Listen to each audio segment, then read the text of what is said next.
the first cut, which says, At Dakota Discount RV, our mission is to make your RV experience fun and easy by providing quality recreational vehicles, competitive pricing, and professional sales and service. We're proud to offer the finest names in RVs. Our big inventory of fifth wheels, travel trailers, and toy haulers allow us to save customers thousands of dollars compared to most dealers. Come see us at either of our two locations, 3330 East Mall Drive, Rapid City, or 11200 JB Road, exit 48, Somerset. Would you buy your insurance from a cartoon character? What's up, Doc? Cartoons are good for a laugh, but when you're in an accident or you need your home covered and need help, it's no laughing matter. That's why you need a real person, like Lance at Van Z Insurance Associates. It's not just simple insurance either. Lance has you covered with home, life, auto, and business. Van Z Insurance is your place to call. Stop by today or give Lance a call at 605-393-2399. Out here, you learn that to keep growing, you have to keep changing. CHS and the farmers and ranchers we serve know all about change, because together we've changed agriculture. That's why we're the largest farmer-owned cooperative in the country. So farmers own the system they count on, with advantages at every step. From innovative tools that help crops grow, to grain processing expertise, to energy solutions, we create connections to empower agriculture. Learn more at chsinc.com. Fentanyl is a powerful synthetic opioid, up to 100 times stronger than morphine. Even a tiny amount can be deadly. It's often mixed with other drugs without your knowledge, increasing your risk of overdose. Protect yourself and your loved ones and avoid unknown substances. Stay informed, stay safe, and remember, one pill can kill. For more information on fentanyl prevention, visit your local health resource or speak to a healthcare professional today. This message was brought to you by the Great Plains Tribal Opioid Response, so that the people may live. Melissa Christensen with Engel & Volkers is a trusted real estate advisor in the Black Hills. She brings precision, dedication, and clear communication to every transaction. Melissa focuses on service, not sales, always putting her clients first. She's also passionate about supporting local youth activities, helping to strengthen communities and build a brighter future for our kids. Whether you're looking to buy or sell, Melissa is here to guide you every step of the way. Stop in or call Melissa Christensen with Engel & Volkers today.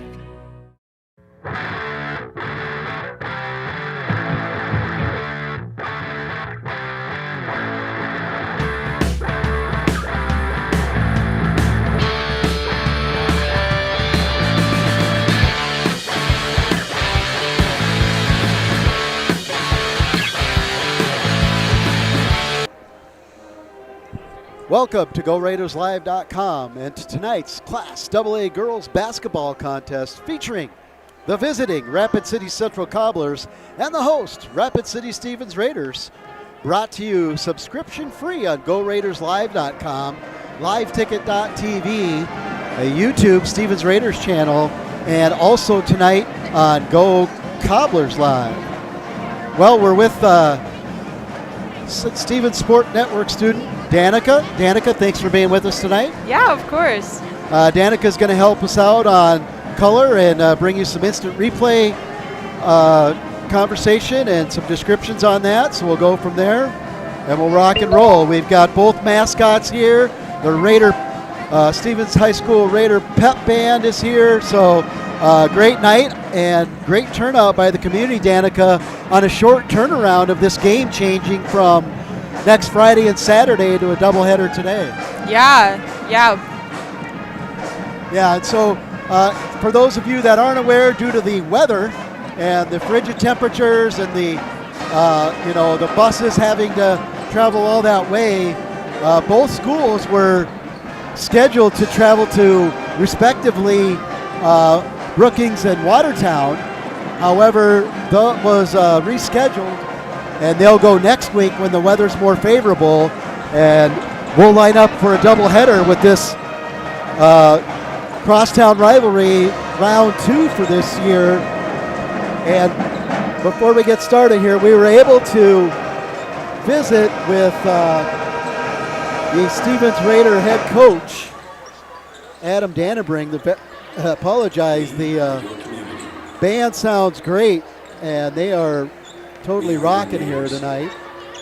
But we were able to catch Coach Dannebring and ask him how things go when you have so many days off. Their last game was Tuesday the 13th against Sturgis. This is what he had to share. Just never know when you get the winter in South Dakota what you're going to get, and this time of the year, kind of traditionally we've had some really cold weather, and the schedule had to change, and I'm happy that we were flexible enough to be able to get a game in this week. I didn't want to have to wait another whole week to play against Brookings in Watertown. So it was nice that we actually get this rivalry game in. Personally, I kind of like it because it didn't give us this whole week of leading up to it and social media stuff and people talking about it, and it was just like, oh, okay, we're just going to play, and that's fine, and that's okay with me. I'm happy about it, and we're just going to get it done with, and we'll see how it goes today.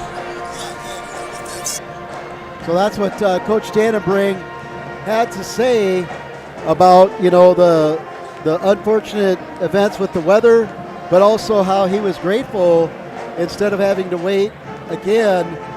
They're able to get some competition, and a good competition in tonight, as both teams will resume their travel next Friday and Saturday as they go to Watertown and Brookings respectively.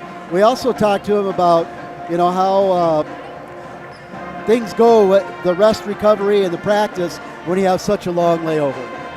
We've been pretty lucky sickness-wise. We've only had a few kids that have gotten sick so far this year.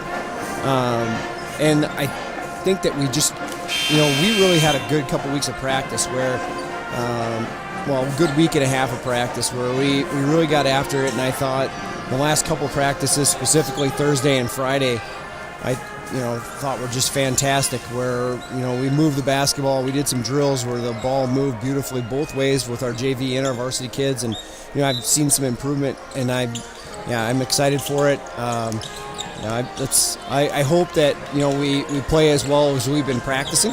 So, these girls can show off like how well they've been doing.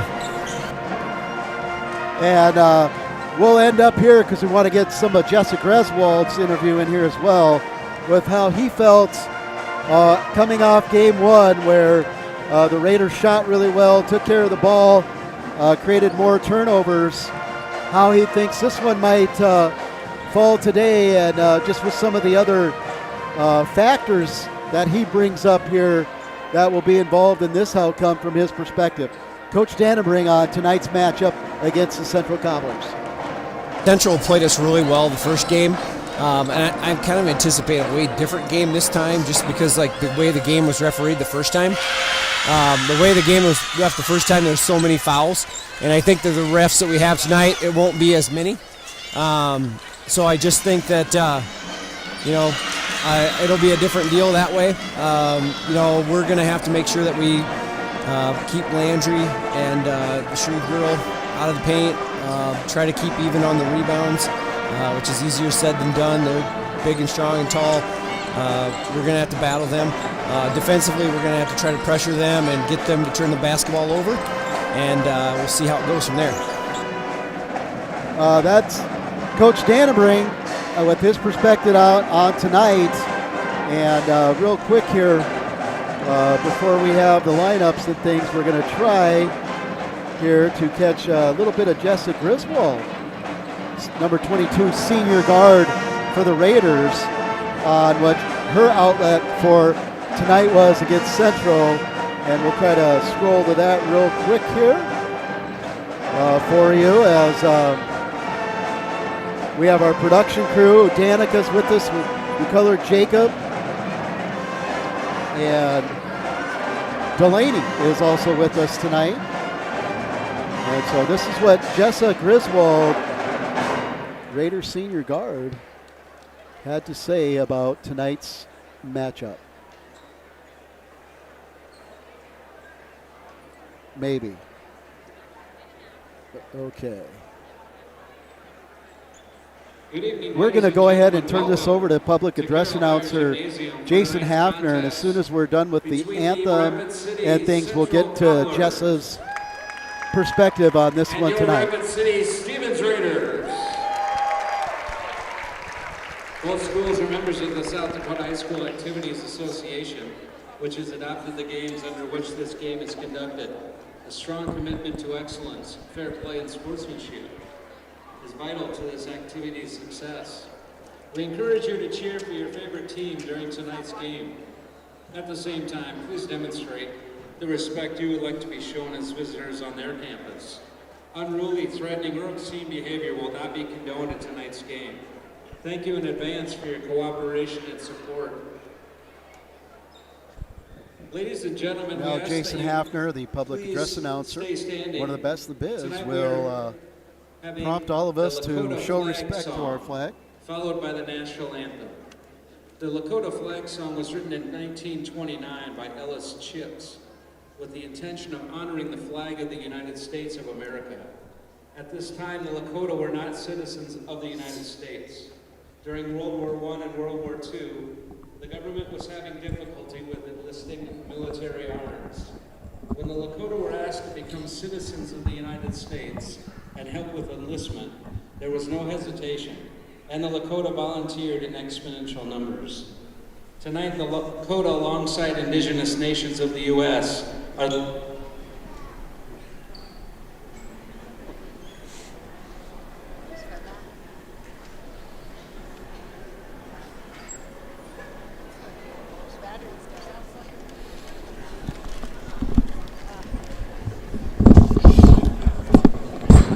having some technical difficulties, so we're going to go ahead and play that interview by Jessica Griswold.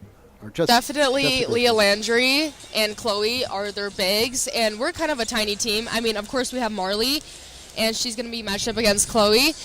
But Leah Landry, she's definitely the person to watch during this game to see if she gets hot. She'll drive, shoot here and there. I mean, she has a great shot, too. So definitely we're going to be D'ing her up. Hallie Peterson is starting on her, and me and her might switch off on that. So, but overall, I mean, their guards, they take up the ball pretty well, but I feel like our press will definitely make them slow down, and I think that's what we need to work on, is slowing them down and then make them nervous and then quicken and make mistakes easier. So, yeah. I feel like tonight's game will go good. I'm excited to have a lot of big crowd. I love those type of games, so. That was Jessa Griswold, senior guard number 22. Apologize for the delay. There's technical difficulties, and of course the school administrations both want to make sure that as they are giving a brief history of the honor song, the Lakota honor song for the flag and our national anthem, that everything is heard and done respectfully. It looks like we might be on a battery search, so we're going to go ahead and continue to bring you some of the interview from Jessa Griswold, number 22, senior guard. As we just try to adjust here, that's part of life in sports, and every coach will tell you that, and teacher, I'm sure, Danica, will tell you that sometimes you just got to go with the flow in these situations, don't you? Yeah, you do. Yeah, well, you kind of let me know when they get the batteries up there, so I know when I can be respectful too here. It looks like they're getting them reset. So we'll hold off on any more from Jessa, but we are queued up for her as we all patiently wait. Nice crowd starting file in here, Danica, on a cold Saturday where both teams thought they would be on the road, and now they're here. And is this a whiteout? Is that what the theme is? Yeah, for Stevens, it is a whiteout for cancer, and Central is doing a blackout. Okay, well, here we're back on with public address announcer Hafner on history of the Lakota flag honor song for the flag. Veterans in active duty military not in uniform may salute the flag. Tonight, the Lakota flag song will be performed by Rapid City Central graduate and current General Beetle employee, Maverick Greyhorse.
Ladies and gentlemen, tonight our national anthem will be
Outstanding job done there by the Central Graduate and General Beadle Elementary Rapid City Area Schools staff member there with the honoring song.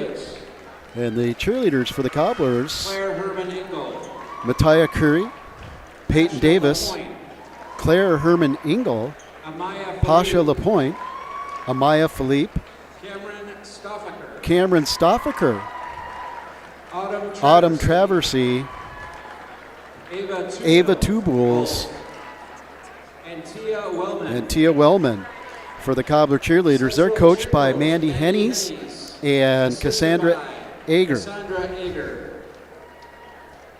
And now for your cheerleaders for the Stevens cheerleaders. Stevens High School. Vivi Wasson. Kate Terry, Kylie Barnes, Delilah Espinoza, Kate Terry, Delilah Espinoza, Shaylee Cowie, Betsy Vasquez, Kaylin Barnes, Sadie Morgan, and Matea Dupre, and they're coached by cheer coach Jamie Exner. So it's great to have them here, and we'll get ready for the lineups tonight. For the visiting Central Cobblers. First of all, for the visitor Cobbler, they'll start out going left to right on your screen. Junior number 2, Persea Parker. The junior 5'7" guard, Persea Parker. Junior number 3, Coley Cruz. Junior guard 5'6", number 3, Coley Cruz will get to start. 14, Chloe Shree. One of the two superstars for the Cobblers, senior Chloe Shree, number 14. And Leah Landry, the other star, number 15, junior Leah Landry, 5'9" guard forward. The Cobblers, Tia Miller, assisted by Cedric Colling. And the last starter was going to be Olivia Pierce, number 22, a 5'7" senior guard. The Cobblers are coached by head coach Taya Young. And now the starters for the Raiders. Out of guard, senior number 5, Mackenzie Schreiber.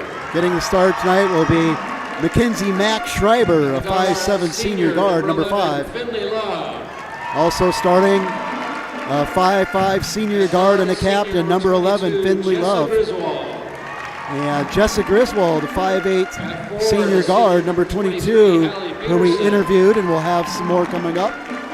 A 5'9" senior forward and captain, number 23, Haley Peterson. And rounding out the starting lineup is 8th grader, 6 foot forward, number 34, Marley Seyu Manutafa.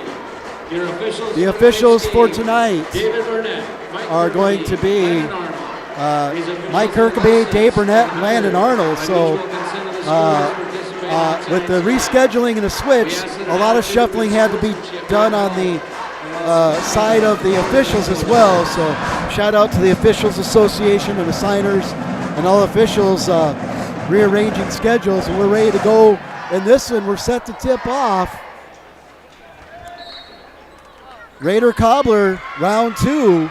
And the tip goes to the Cobblers. And they'll bring up the ball. That's number 3, Cruz. She'll get it to Pierce. Pierce looks to go backdoor, can't. Goes back on the left side to Cruz. She's marked by Love. Out to Shreve, who's marked by Sam on the top. Tries to go low into Landry, and it's stolen by Allie Peterson. Raiders bring it up on transition. Love on the bounce will take Pierce. Kick out to Schreiber. Schreiber swing pass to Peterson. Peterson drives. Love thinks about a 3. Backs out. Goes down low into Seyu Manutafa. Boxes into Landry.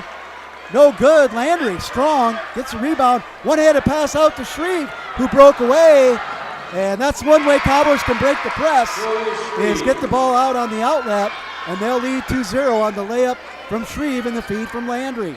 Pressure by the Cobblers, beaten by the Raiders. Schreiber thinks about 3, drives, goes inside, outside kick. Love, 3, good! Finley Love with 3 for the Raiders. They'll lead 3-2, and that ball's knocked out of bounds. And the energy in here is good, and the pace is better. And there's another long pass, this time a press breaker, but that time great job by Max Schreiber to knock it over the top. So it's clear here, Danica, right away that the Cobblers, instead of keeping the ball back and get caught in the press, they're going to try to throw it over the top. Oh, no, they came to win. Yep. So Cruz goes out long to Pierce. She'll collect it. She's guarded by Schreiber. Schreiber, active dig hand, no foul. Pierce will take the little bit of baseline pump fake into Shreve. 2 Raiders there to knock it out of bounds. Stays Cobbler ball. And good entry pass by number 2, Persea Parker. Just collapsing defense. 15 on the shot clock for the Cobblers. Cruz looks to inbound. She will to Pierce. Pierce stops, pops a 3. It's good. Olivia Pierce will give the Cobblers a 2-point lead. Griswold will place pressure. She'll get it to Peterson. Peterson, Schreiber, little jumper. It's up, rolls around and goes down. That'll be Max Schreiber's first 2. We're tied at 5. 2 minutes gone in this first quarter. Pierce guarded by Love. She'll get it over to Cruz. Hand off to Griswold. Griswold now beats Cruz to the spot. Cruz does a nice job. She'll reverse the ball on the bounce. And now Griswold pushes her out high to Shreve. Go down to Landry. Kick out, kick around, another 3 for Pierce. That one hits the side of the backboard out of bounds. Going to be Raider ball on the turnover. Good ball movement by the Cobblers, but the defensive rotation was just as good. And it looks like, as Danica said, the whiteout theme is not whiting out all the sound. Air ball down there as Olivia Pierce just was off the mark. And that is a fight cancer theme, as is Central's blackout to fight cancer. So good on the students. We're going to have a travel by Schreiber as she just moved that back foot before she put the ball down, and turn over to the Cobblers. Landry. She'll have Peterson facing her as Griswold set at the top. Griswold comes over to help. Errant pass caused by that hustle. Schreiber breaks out. Parker can't keep up with her. Easy layup from Mackenzie Max Schreiber. The Raiders are going to lead by 2 with 5:19 to go. 7-5. We got a crazy pace for this one. Landry beats Peterson, but she dribbles against the leg. No call on the double dribble. Peterson must have got a hand in there. Dave Burnett, the experienced official, was right there. The self-proclaimed fastest man in Phillip. And then we're going to have another turnover. No, they're going to give a jump. Schreiber thought she had another takeaway from Parker, but they're going to call a jump, and it's going to go Raider possession. Substitutions, Falcon will come in along with Hayden Thornton for the Raiders. Cobblers will stay with their starting 5. Love will bring it up. She's got the ball at the letters. Raiders working right to left in white.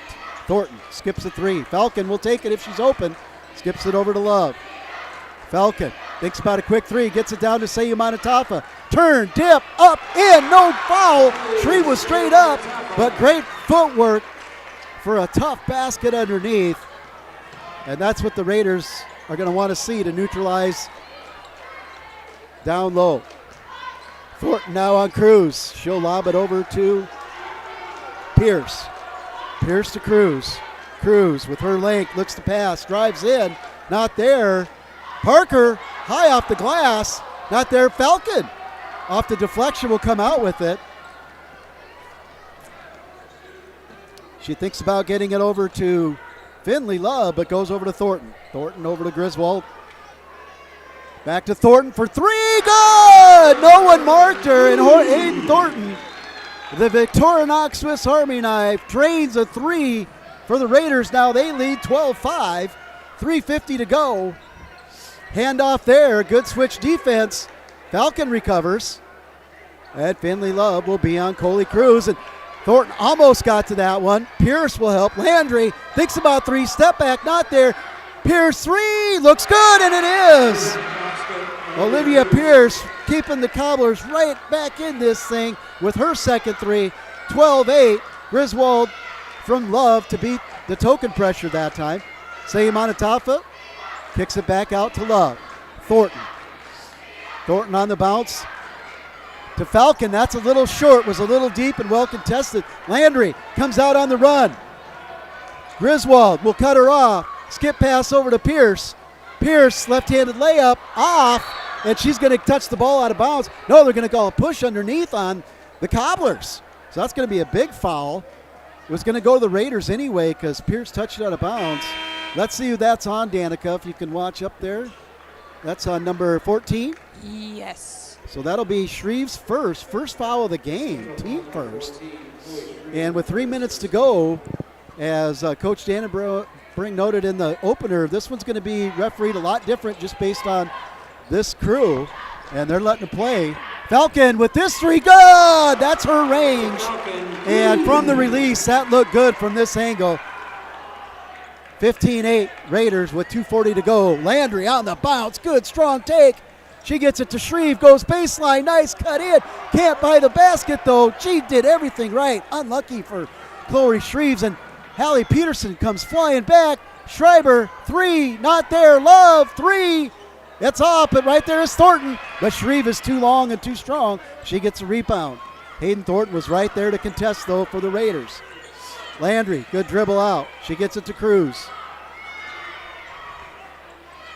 Over to Shreve. Shreve will go baseline on Thornton. She'll get cut off. She's looking to go inside. Gets it to Pierce. No 5-second call. 14 on the shot clock. Pierce steps back. Screen and roll. Going to the floor. It's Peterson. Going to have a jump. It's going to go to the Cobblers, but that'll be 10 seconds left on the shot clock. And Seyimanatafa will come in for Love to give some size. It's still Central ball. I don't think Central realizes that because it was a held ball, Central possession. And they reset the shot clock to 35. So now it's a fresh shot clock and Cobbler ball off of the jump ball. Unlucky there for the Raiders, who just had 10 clicks left in that possession playing defense. And a good break for the Cobblers as Falcon is on Cruz. She tries to get off. She does to number 4, Mayu. And that's a shot clock violation. Raider basketball. And it'll go to Raider basketball. So I'll have to take a look back at that. There was 35. I wonder if they were supposed to go to reset too. At any rate, I do not know that mechanic. I won't speculate. Raider ball. Nobody down on the floor, Coach Young or any of the officials contesting that. So Falcon will have the ball on the left side. She'll push it over to Hayden Thornton. Little back around the back pass, behind the back pass, excuse me. Peterson now with the lane opening. She'll take it strong. Well contested by Shreve. Landry comes out with it. Peterson will chase. Seyimanatafa steps in.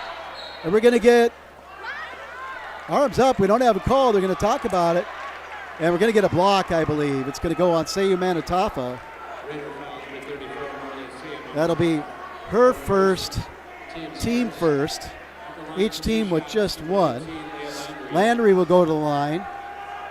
One of the Cobblers' best player. Rapid City Journal recently did a nice piece on the junior Leah Landry and the senior number 14 Chloe Shreve on how they're the two power players for the Cobblers. Landry, second one. Good release, and it's up and in. Her first two of the night. Brings the game within 5 with 1:10 to go. Thornton will bring the ball up, guarded by Pierce. She'll use a little bit of a screen, try to dribble away. She gets it to Peterson. Peterson goes low to Seiyu Manatafa. She goes straight to the hole, goes in, not there. Avoids a foul. Good defense again by the Cobblers. Good look from Seiyu Manatafa, just didn't roll in that time.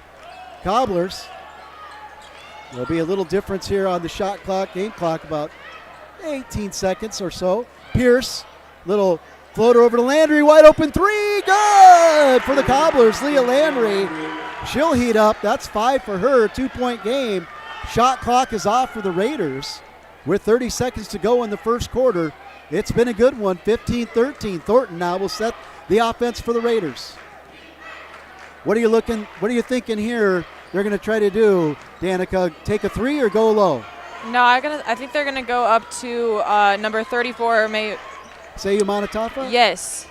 Yep, they're going inside. They're looking inside. No travel there. Called. Peterson will go inside. She'll kick out to Seiyu Manatafa. She'll shoot a three. It's off. And Peterson will just launch it towards the goal. And that'll be the end of the first quarter. So at the end of the first, the Cobblers 13, your Stevens Raiders 15.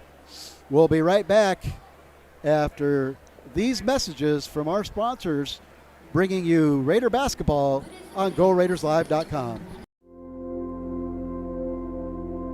Agriculture is like no other business, which makes Farm Credit Services of America like no other lender. Owned by the farmers and ranchers we serve, our customers have a voice in how we work, a stake in what we do, and share in our success. Discover a lender that works for you at Farm Credit Services of America. Welcome.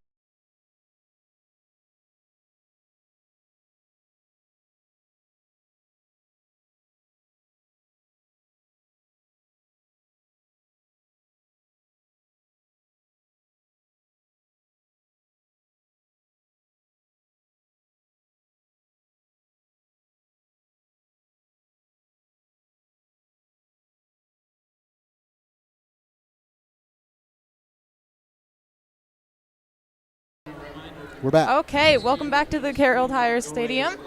We just showed our instant replays with 2 3-pointers from Rapid City Stevens and 2 from the Cobblers. We had Pierce and Landry go up for the Cobblers, and let's see, Thornton and Falcon for the Raiders. Good job, Danica. Cobblers off the turnover. Come back and they'll have the ball. That's Cruz out front. She'll work to the bottom of the logo, now to the letters. She's marked by Mac Schreiber. Little crossover dribble by Pierce. She'll get it over to Shreve. Shreve to Landry. They'll try to pick and roll. See if they go high pick and roll. They do. They converge. Good job by the Raiders to box out Shreve. And then there's an outlet to Griswold. Jessica Griswold loses the ball. Goes out of bounds. She tried to corral the ball and do a jump stop. She felt the Cobbler player and just kind of, she is holding her head in her hands because she knows she just wanted to jump stop and go up strong, and the ball got away from her. Parker. Skip pass over to Landry. Landry has Shreves down low, doesn't go there. Peterson trying to front her. Landry's length, she's trying to go back door. Let's see if Cruz tries to get it to her. Took a look, doesn't. Parker goes inside for Landry, air it pass. It'll come back to the Raiders. Love opts not to push it. Now she does. Schreiber thought about a three. She'll go back out to Love to reset the O. And now it's Griswold. Griswold over to Love. Griswold was open. Doesn't take the three. Down low to Seiyu Manatafa. She'll get Landry on their back. Goes right back up, and this time she's fouled. Great second effort on the rebound by Seiyu Manatafa. And we're going to have a foul, and I think that's going to be against Landry. Let's see. That's going to be Landry, her first. First team foul. Central only has 2 overall. Stevens only has 1. That was on Seiyu Manatafa. She'll go to the line, we'll say Manatafa for throws. Her first one is up and rims out. It's no good. The lead will stay at 2. Second one now for the 8th grader, the 6-foot forward, number 34, Marley Seyumanatafa. That one's also off, and Shreve will collect it. And we're going to have the ball knocked out of bounds, but it'll stay with the Cobblers, and the Raiders will be able to really set their press now. One of the few times they have, because the Cobblers have either got it out long in transition or have scored. Pass gets to Shreve. Shreve takes Peterson. Spin move. And a travel. No basket. Shreve spun, had the basket, but good position defense there by Peterson caused a travel. And the ball goes back over to the Raiders. 15-13, and the Cobbler faithful didn't agree with that one. Peterson to Max Schreiber. Schreiber over to Griswold. Griswold, Love, 3, good! Love with her second 3 of the game. The Raiders 4th. They lead by 5. Good job again by Landry, but the pass diagonal, good thought. Pierce couldn't catch up to it. It'll go out of bounds right by the Raider bench. And turnover goes back to the Raiders. So they're trying to go over the top and diagonal. All great thoughts to beat the press so you don't get caught in the back court, but those couple passes have been errant. Little kick out. Schreiber thinks about it, kicks it over to Peterson, and she'll travel. She thought about a shot, but then wanted to take the ball to the right, and she just shuffled her feet.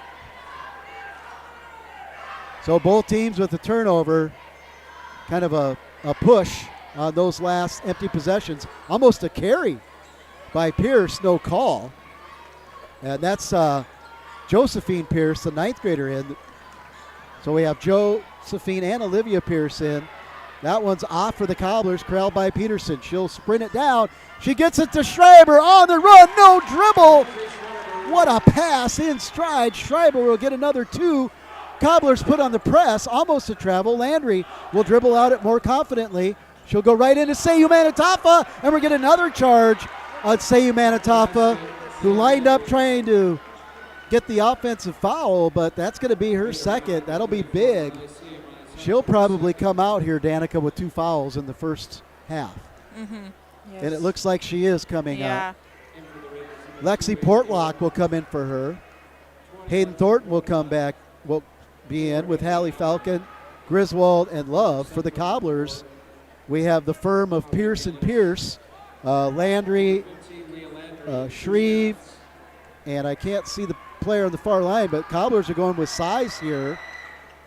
And that is in and out. Portlock will get the rebound. It's number 4. That I think is Mayu. She's also a soccer player. Yeah, number 4, senior forward Aubrey Mayu. And then we're going to have a block now on the Cobblers. And Love will go to the line. And Chloe Shreve might have to come out, as that's her second, much like Seyumanatafa.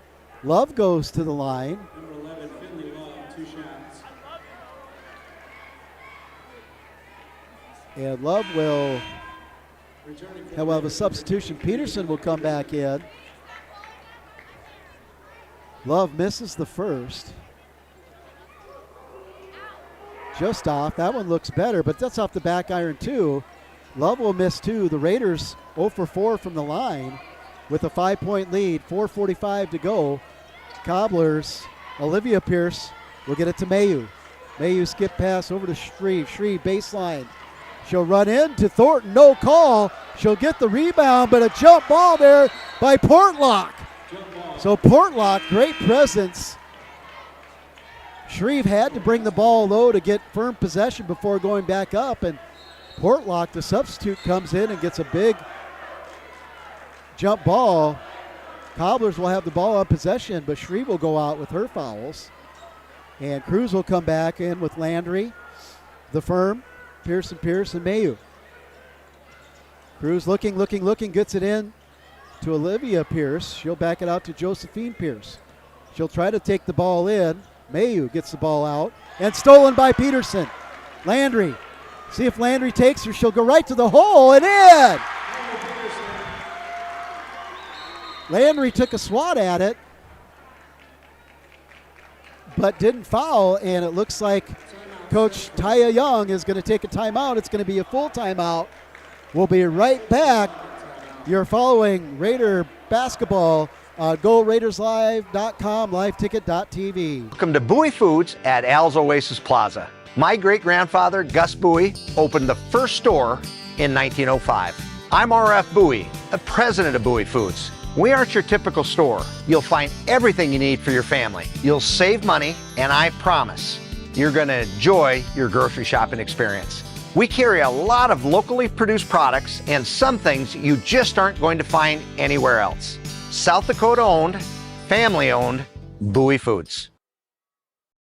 Diamond Roofing is your trusted roofing contractor in Rapid City and the surrounding Black Hills area. With over 40 years of experience, they specialize in residential and commercial roofing, as well as siding, windows, and gutter installation. They also collaborate with general contractors to install roofs on new home construction. Diamond Roofing offers customized solutions that fit both your needs and your budget.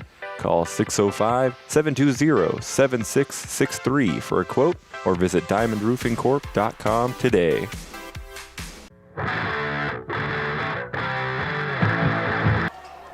Welcome back to the Stevens Central rivalry game. We just about 4 minutes left of the half. We got a great environment, don't we, here tonight? Yeah, we do. Go ahead and tell us what's all going on here tonight, Danica. Well, we have our Stevens Drumline walking around with a sign asking for drumline tickets to the Rush game on February 20th. Nice. Yeah.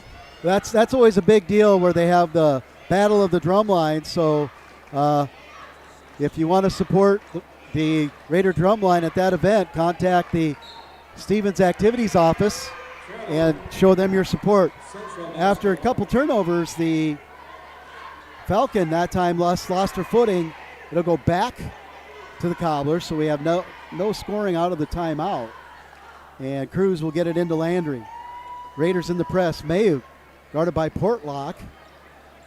And she looks to get the ball over to Cruz. Cruz going to be marked by Hayden Thornton, senior number 2 for the Raiders. She'll beat her to the baseline. Cruz, nope, she didn't. Cruz had a nice first step there. And Hayden was just a little late getting to the baseline, so that'll be a foul on Thornton. Her first, team second. Both have 2.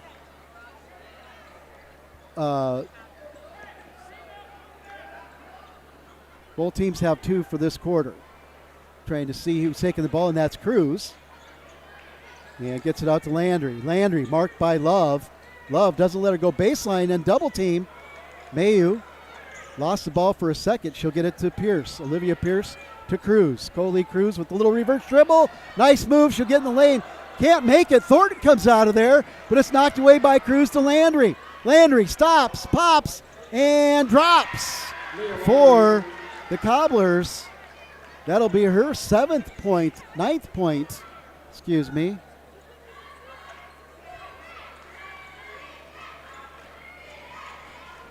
for the Cobblers. 22-17 here with 2:30 to go. Three-pointer for Griswold. Good from the corner.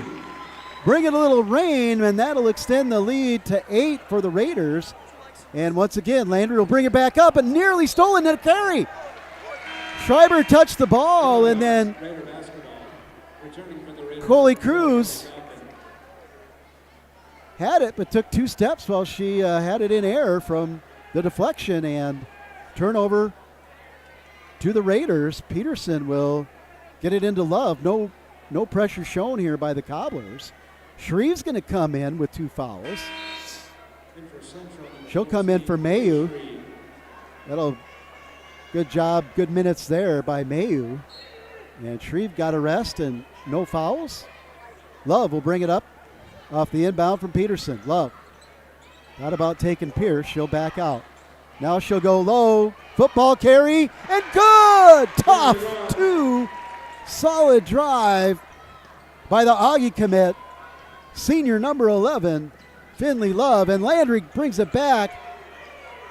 She was determined, had a set of team. Looks back door. Shreve gets caught underneath, backs out. Shot won't go, and Raiders are going to let it go out of bounds. Off of Shreve. She wants that one back. She just rushed that shot, it looked like, Danica. Yes.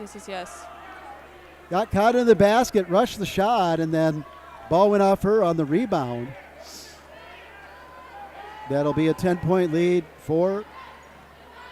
And a step back three for Love. That one's short. Nobody came to the lane, but Cruz comes flying in for the Cobblers. Good hustle rebound for her. She'll set up at the logo. Griswold makes her pick her dribble, and we've got an elbow that flies. And we're going to get a call, and we're going to see if it's flagrant or what it is. Cruz threw the elbow to get Griswold pressure off. It's going to be an offensive foul on Cruz. Her first, team third. That got a little rise out of the gym. A big O from everybody. Griswold had to go off. It looks like she's taking a look at either nose or lip. Let's hope she's okay, or they get that ice on that, or whatever they got to do to get her back in. Hopefully she's okay. She'll being seen by the trader. She'll go through every protocol she needs to. Falcon, three, just off, and Max Schreiber skies for the rebound, gets it to Love. Back to Falcon. She'll put it up again. It's off. Schreiber again will hustle for the rebound and get it to Peterson before she falls out of bounds. What hustle by the senior, number 5, and the Mount Marty Lancer commit, Mackenzie Max Schreiber over to Thornton. Thornton to Peterson. Peterson wide open for three. Good! Number 23, 5'8", senior guard, or 5'9", senior captain forward, number 23, Hallie Peterson. Huge three. 13-point lead for the Cobblers. Good rebound by Shreve, but right there is Schreiber. They'll go to the floor, and they're going to call a jump ball with the two players on the floor, and it's going to be possession to the Raiders. With 47 seconds to go in the half, boy, this has been a up and down, fast pace. Doesn't seem like it's a 13-point lead, does it, Danica? Oh, no. It just seems more close than that because some of the close plays, Raiders have shot the ball better, had a few less turnovers. Peterson gets it over to the top to Schreiber. Three ball, that's off. But right there is Falcon. Peterson takes it in. She'll kick it to Love. Love will go inside out to Thornton. Thornton, football carry and in. She'll miss the layup short. And they'll go in and tie up the ball against Calvin. No, they'll get it underneath, and a foul! What hustle by the Raiders. Love on the floor. She gets it to Thornton. Thornton, almost in a jump ball, taps it over to Mackenzie Max Schreiber, who's right under the basket, puts the ball up, gets fouled from behind, and a big second foul on Landry. Schreiber will get the basket. That'll be her 8th, and she'll go to the line for a traditional three-point play, and it's a 15-point lead with 24 ticks on the clock. Mackenzie Max Schreiber just off, and Landry goes up strong for that rebound. She goes long, and this time too long. Turnover to the Raiders, and they got a lot of time on the shot clock here to run their offense. Let's see if the Cobblers put on pressure to try to take off some of that time. It looks like they'll pick them up at half court. See if they're going to go zone or man-to-man here. Peterson into Love. Looks like they're going to step back into a little bit. Nope, they're going to fall from that little press look to man-to-man. Falcon, long, three, high off the glass, not there. Rebound, Raiders, Thornton puts it up. Good! At the buzzer! The Swiss Army knife, the Victorinox Swiss Army knife. Senior 5'9" guard, number 2, Hayden Thornton, drains her second three to build an 18-point lead at the half. Danica, that was crazy. It was good. Yeah, so excellent job by our production staff here, Jacob, Delaney, and of course, sitting next to me, adding to some of the commentary, is Stevens Sports Network student Danica. At the half, the Cobblers 17, Stevens Raiders 35. We'll be right back after these 60 seconds. You're following Raider basketball on GoRaidersLive.com, liveticket.tv. When life gets hard and our thoughts get too much to bear, Finding the resiliency within us can help us find healing. The 988 Suicide and Crisis Lifeline provides 24/7 free support for anyone in suicidal distress or emotional crisis. All texts and calls are anonymous and connect you to local resources that uphold cultural values and pave the way to healing. Find the strength within you. Find the strength within our culture. Reach out if you need help today. Community banking should be kind of personal. That's because there's no one-size-fits-all when it comes to you. Fortunately, Security First Bank gets that. And that means you get more, too, like online tools, in-person expertise, and tailored banking solutions for your family or business. So, from balanced budgets to bucket lists, we're the bank for all you're doing. Security First Bank.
Welcome back to Carroll Higher Gymnasium.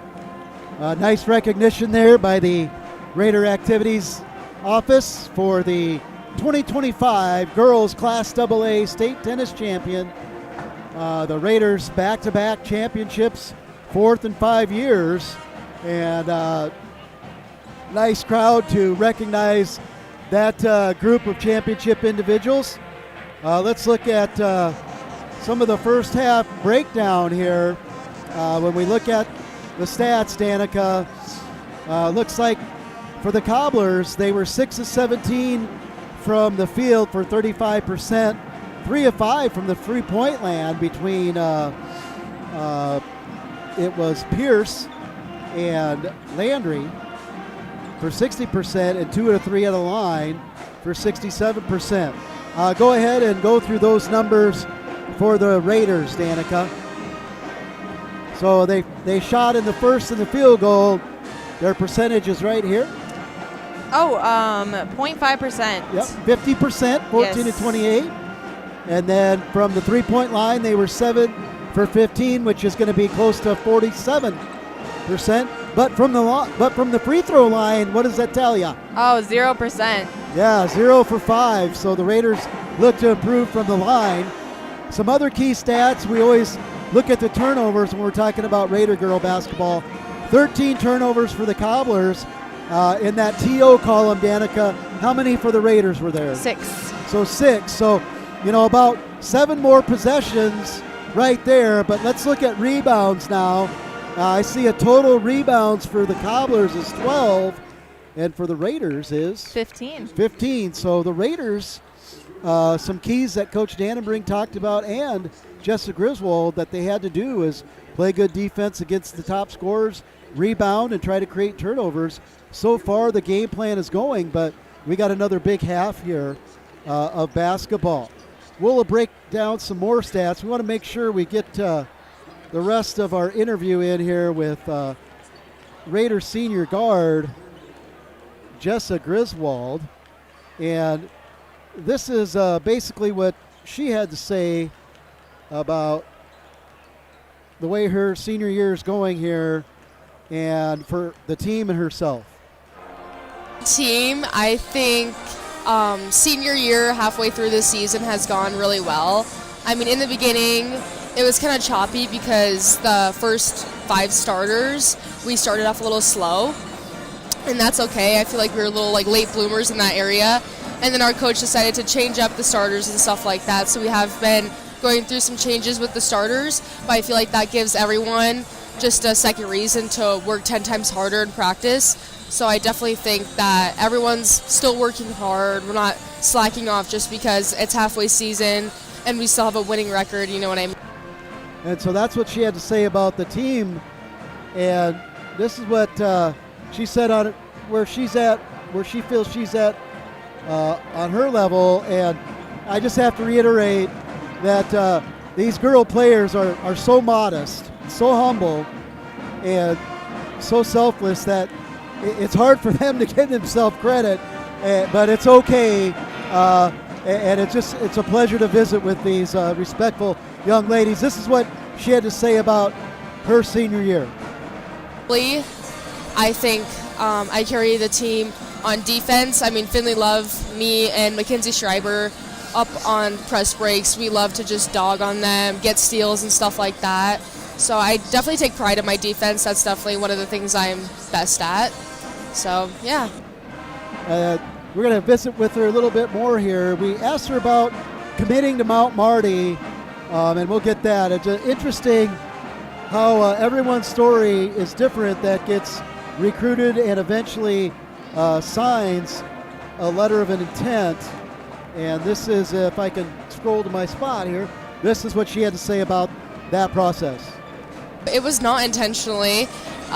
In the beginning of my junior year and throughout that season, I had no idea if I wanted to play college basketball at all. And that's what I told the news people that came during the signing. But my AAU coach, so my summer basketball coach, he decided to get me and Mackenzie a visit to Mount Marty. And we visited there. And then a second time we did it again. And that's when he gave us the scholarships because we both showed interest in there. And it came to the point where I was like, do I want to play college basketball or do I not want to? And then coming into the senior year, I really wanted to commit because, like you said, I didn't want to have to worry about coaches coming to my games and me being worried about how I'll play. So I was just committed, and I know he's going to be at a few games, probably Yankton, but other than that, I mean, I just kind of wanted to enjoy my senior year and not worry about having all of these college coaches emailing me, like you said. And she finished up by telling us how she's excited that not only is she going to Mount Marty, 2 of her teammates are, and 2 other local players from Rapid City Christian, Sadie Marshall and Bryn Casey from the Comets, are also going to join Jessa, Hallie Peterson, and Mackenzie Schreiber. So we'll end our interview with senior guard and captain Jessa Griswold with these thoughts. Adam Bertram is his name, my head coach for Mount Marty, and he said he thinks it's going to be good because all of us, we have that chemistry, and 2 people from Rapid City Christian are also committing, so we all know each other, and I feel like that chemistry is going to be a really great environment to have, especially at your freshman year in college, which is already a scary experience. But with these friends, I feel like it'll just go smoother, you know what I mean? So that was Jessa Griswold, Raider senior. Perfect timing as we get set for the second half. Before the boys game, we'll bring you an interview with an official, Alan Schmaltz. Also, we'll hear from head coach Brandon Yellowrobe and Raider senior number 15, Logan Neeson. But right now, we'll get back to the start of the second half of this one. We'll flip our game sheets here as now the Cobblers will take the ball there in red. They'll be moving right to left on your screen, and the Raiders will now be going left to right in white.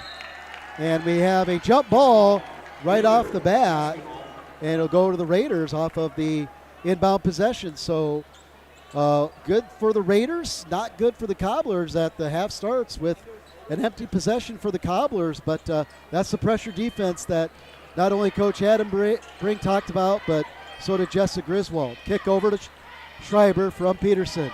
Griswold now to Love, the Augie commit. Back to Love from Griswold to Schreiber, down low into Sayumanatafa. Peterson, Schreiber, almost stolen. Love trapped, and she's going to get fouled. So good handles there by Finley Love. She was surrounded, but was able to reverse dribble, and that's going to go on Parker for the Cobblers. Her first, team first right off the bat. New shot clock for the Raiders. That one's knocked away, and it'll go, look like it went off Parker, but no, it's going to be Cobbler ball. So the Raiders empty possession. The Cobblers have picked up the pressure on the ball. The Raiders will have to adjust, and we need to reset the shot clock here. So we'll re-inbound that with no time off. Pierce will get it into Landry. Number 15, the junior, Leah Landry, will take it to the mascot. She'll get double teamed there, and she finds Pierce. Pierce tries to go low, but Griswold's right there to stop her. Schreiber with the ball. She'll stop, go to Sayumanatafa, who will go inside, get bumped. No call. Raiders get it. Love thought about a three, and then the ball gets tipped, and here comes Landry. Landry with Schreiber on her. Landry will go up for a layup, and she'll net two. That'll be the first 2 points of the second half. And Cobblers have picked up their pressure, Danica. Raiders need to take care of the ball. Schreiber to Love. Love. Griswold down low to Peterson. Peterson feeds Sayumanatafa. She's going to strip the ball. She's going to go up and get fouled by Shreve. That's going to be number 3 on Shreve, if that's who it's on. The 8th grader, Sayumanatafa, very athletic, very strong down there, Danica. Yeah. So that is 3 on Shreve. Sayumanatafa missed her first 2 free throws. She had good attempts, just couldn't hit it. We'll see how she does here. She'll use her legs and a nice good release there that she'll cash in. 36-19 now is the score. Sayumanatafa go to the charity stripe for her second throw. Good release, and that one's in too. So good to see the Raiders start the half making their free throws. Landry now guarded by Peterson. She'll cut over, do that diagonal pass to Cruz. Cruz has the left side. She takes Love, turns back in, and yeah, Love just was a step away from recovering, and Cruz will get fouled by Love. That'll be Love's first, but Cruz will go to the line, and she'll have a chance to cut into this lead with no time coming off the clock for the Cobblers. As Coach Young visits with Landry. 2 shots for number 3, Coley Cruz. Cruz now. Her shot is up, and that one is no good.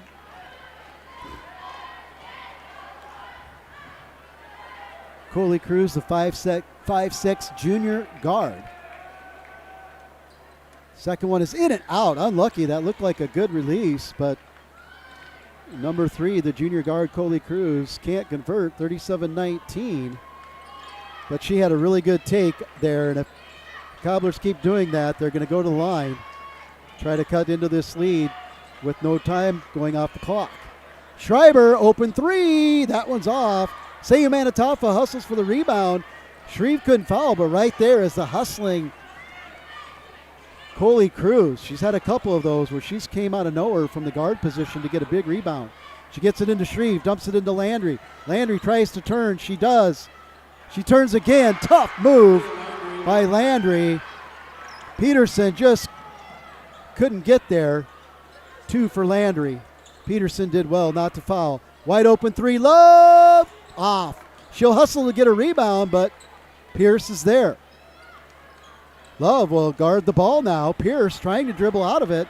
Love holding her ground. She'll go right into Griswold, and we're going to eventually get a foul called, and it looked like the Raiders had Pierce pinned, but a bailout, and that'll be the second on Love.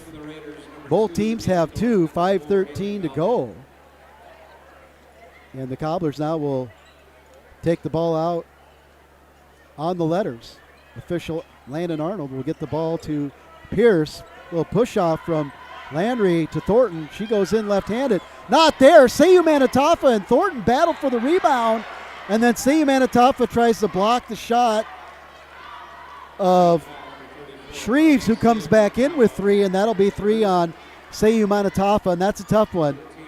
Chloe Shreve, the senior, has the experience. She knows how to play with 3 fouls. The 8th grader, Marley Sayu Manitofa, I think just frustrated that her and her own teammate got caught going for the rebound.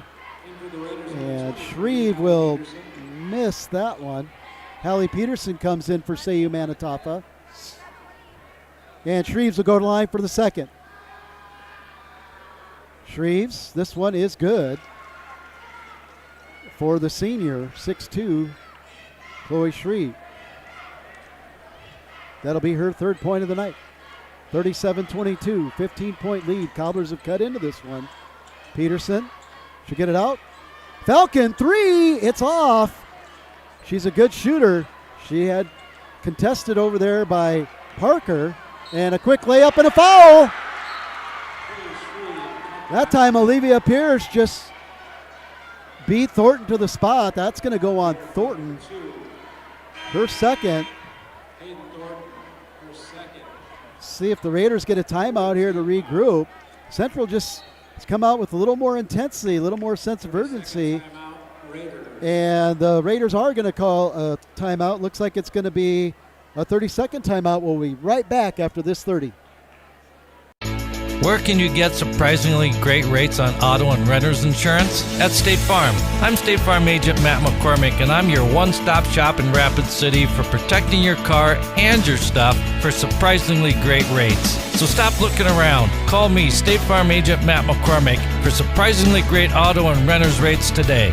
Like a good neighbor, State Farm is there. Individual premiums will vary by customer. All applicants subject to State Farm underwriting requirements.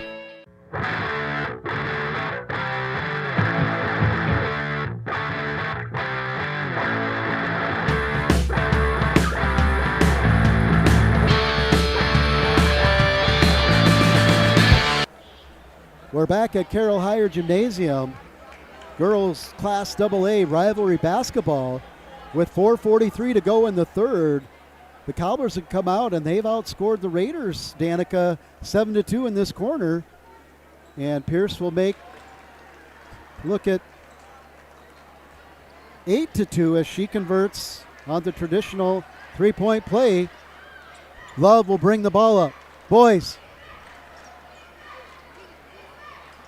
This Schreiber over to Love. Love for 3 off the front of the rim. Landry's there for the rebound. So the Raiders, not as hot as they were in the first half, come out here. And the lead is now only 12. Pierce on the kick out. She gets it out to Antonia Securios, who's now in the game. And it'll go over to the Raiders on the turnover.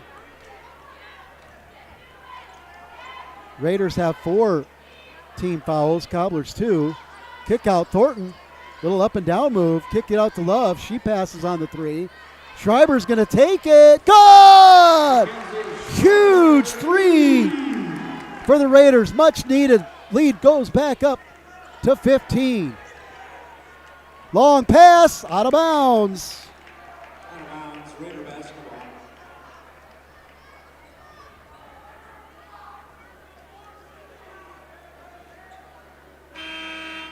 Shreve's going to come back in for the Cobblers off the turnover.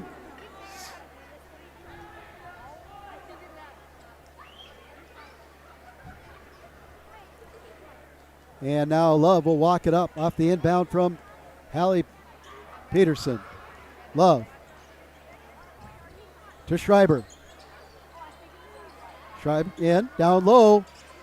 Thornton thought about it, was in the height, Schreiber will just take a little short jumper in rhythm, but not there. Forced it a little bit, and Cobblers come down with it, and they'll throw the ball over to Mayu. No one was there for the Raiders. Tip passed out of bounds will stay with the Cobblers off of Schreiber in the corner. Hey guys, you guys need to find a different place to be because we're trying to call the game. That ball goes into Landry. Three-pointer quick off the nice set play by Coach Taya Young. Off the inbounds and a screen, it went right to Landry. She had a good look at a three, just went off to the right and goes out of bounds off the miss. Ball back over to the Raiders. And once again, now we have Portlock who'll bring it in with Finley Love on the bounce. Portlock, tough defense there by Pierce. I think they knew Portlock wasn't the same player that was in there, but Schreiber comes right back and steals it. She'll get it over to Falcon. Falcon off the bounce. It's blocked. No foul. It's thrown back to Landry. Landry will look to go over the top. She does to Mayu.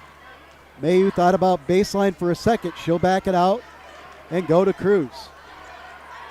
Cruz to Shreve. Shreve out top to Pierce, who's had a nice ball game tonight. She'll try to get it to Cruz. She can't. And almost a 5, but thrown out of bounds instead. Going to be a 5-second call. Outstanding defense there by the Raiders. Danica, tell us kind of what you see in the first 6 minutes of this quarter. Oh, I think that the Cobblers have been really putting up a good defense block, especially on passes, getting a couple steals.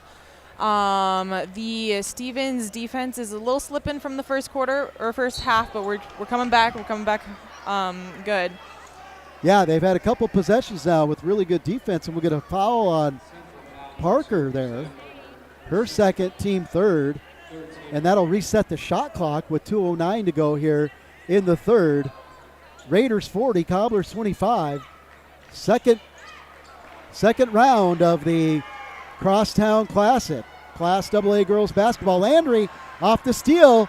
A little turn, dip, move in, 2. Not going to stop that. Landry's so strong. And off the bounce, even stronger. Love, kick out, Schreiber. Not there to Falcon. She's going to take a 3. It's just off. She goes to the floor again. Coach Dannenbring wanted the foul, no call. And Landry on the bounce again.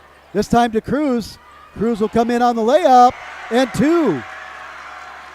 And the Cobbler bench calling for a foul. We're up and down in this one. The lead has been cut to 11 from 18. Raiders looking to get back in sync. With Sayumanataf on the bench, we're going to get a travel on a foul. So Portlock will draw the foul. She tried to go baseline. And what do we got here? And that's going to be a big one. That's on 14, isn't it? That's on Shreve. That's her 4th. So with 1:16 to go in the third, Shreve got a little aggressive knowing that Portlock, is coming off the bench. But Portlock did a nice job of holding her ground.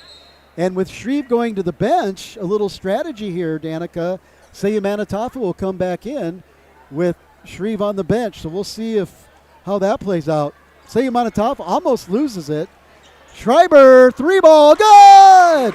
Mackenzie Schreiber is really lifting the Raiders in this third quarter with her 3s. That's 2. And then Love with a quick steal. And just like that, Raider Nation's opened up the lead to 14. Nope, that's 16. Excuse me, do my math. And we're going to get a full timeout by Cobbler head coach Taya Young. Sorry about that. My wife's a math teacher, so she's very embarrassed right now.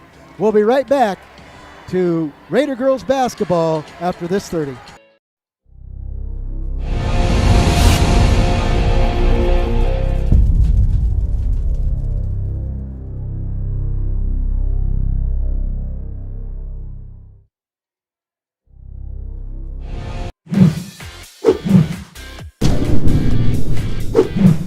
Shop used GMCs, Rams, Fords, Jeeps, imports, Chevys, GM certified pre-owned, all with Denny Mental discounts. If you want it, we have it, or we'll find it for you. Buyers on site offering top dollar for all trades. Financing available on the spot and all credit applications accepted.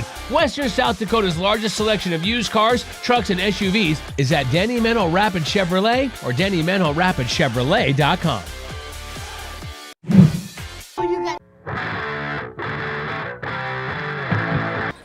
Welcome back to Carroll Higher Gymnasium. Less than a minute to go in this third quarter. Raiders defense has opened up a 16-point lead. It was cut down to 11 at one time. Pierce to Mayu. Mayu's did a nice job coming off the bench. To Landry. She thought about a down low pass. Kicks out. Cruz is wide open. Looks good on the three. Hard off the backer. Oh, Griswold goes up strong for the rebound, and she is hammered by Cruz.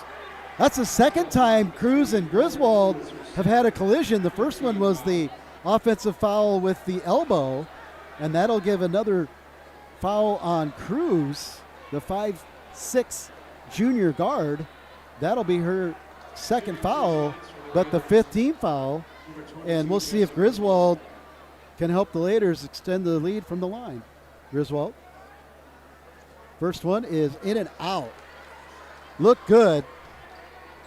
See if Jessa takes a deep breath here and gets a little bit more knee bend, and that one was on. The first one was online, just rolled off. That's got nice air and in. Good rotation there for the 5'8" senior guard, number 22, Jessica Griswold. The Marty Lancer commit comes right back down and deflects the ball off Landry. Peterson didn't touch it because she knew that. Another turnover, so she'll make up for the missed free throw with hustle. This will get out to Love. Raiders seem to have dialed up their sense of urgency on defense again. Love going to get trapped. She'll get it over the top to Peterson. Peterson will go into Seyumanatafa. She'll go to Schreiber, who will kick it out to Love. Ball movement will be key here in this trap jump defense as the Cobblers really looking to poach and get a double team. Swung around. Peterson will go baseline. She'll stop. She'll go over the top. Schreiber misses, air ball. We're going to get a shot clock violation. Good rotation of the ball. They got a good shot off, but not a shot clock violation. It was the end of the quarter. So at the end of three quarters, Central Cobblers 29, your Stevens Raiders 46. We'll be right back for the final stanza after these words from our sponsors. You're following Raider girls basketball on GoRaidersLive.com, liveticket.tv. The innocence of youth. Is there anything any better? But soon they'll be in high school and facing all the same challenges you faced. How to make friends, how to fit in, how to be cool. We want our children to have everything they'll need to live fulfilling and productive lives. Make sure the kids in your family are among the more than 57,000 participants here in South Dakota who take part in high school sports or activities. Great news. I just got the State Farm personal price plan on our home and auto insurance. You told our agent about my thing for romance novels? No, you don't have to get that personal. Our agent just helped me choose affordable options to create a personalized price just for us. Oh, sweet. Then you won't believe the love triangle Jen is in now. Contact me, State Farm agent Scott Carlson, to create your personal price plan today. Prices vary by state. Options selected by customer. Availability and eligibility may vary.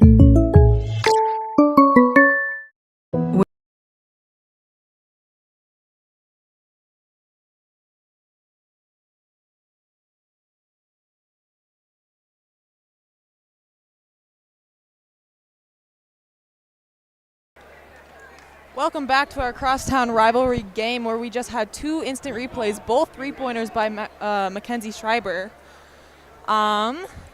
We are in our final period with just under 8 minutes left of the period.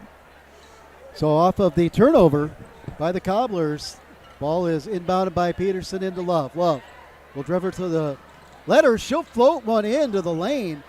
Pushes it up, goes off the glass, not there. There's a scrum for the rebound. Landry comes out of it. Good pass to Pierce.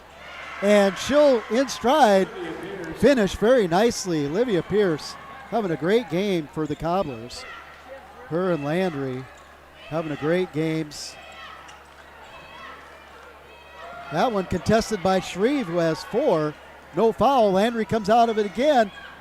She'll rush. This time she'll just loft one in there. Sayumanatafa boxes out. Shreve. Schreiber goes to the floor. Love waits for everybody gone and comes up with it. She wanted a quick pass for a three for Schreiber, but good defensive hands there by Persea Parker, the 5'7" junior guard for the Cobblers. Knocks it out of bounds. It'll stay Raider ball with 27 on the shot clock. Love stops, pops, drops a short little jumper, about a 8-footer, and it's going to be good. Good two for her.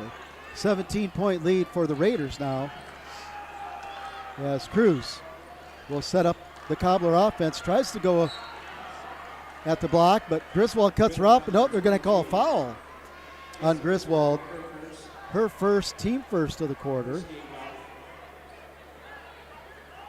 So far, they've let them play.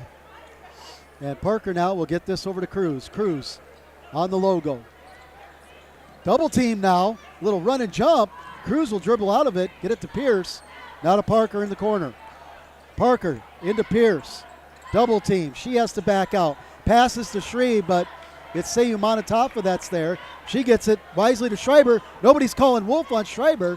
She gets it over to the top of Parker to Love to Griswold. Griswold fakes a pass.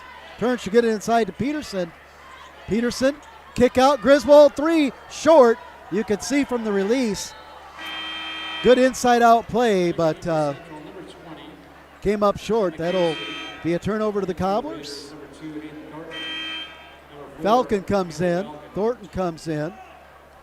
So on the floor for the Raiders, Sayumanatafa with three. Haley Falcon, Hayden Thornton, Hallie Peterson, and Finley Love.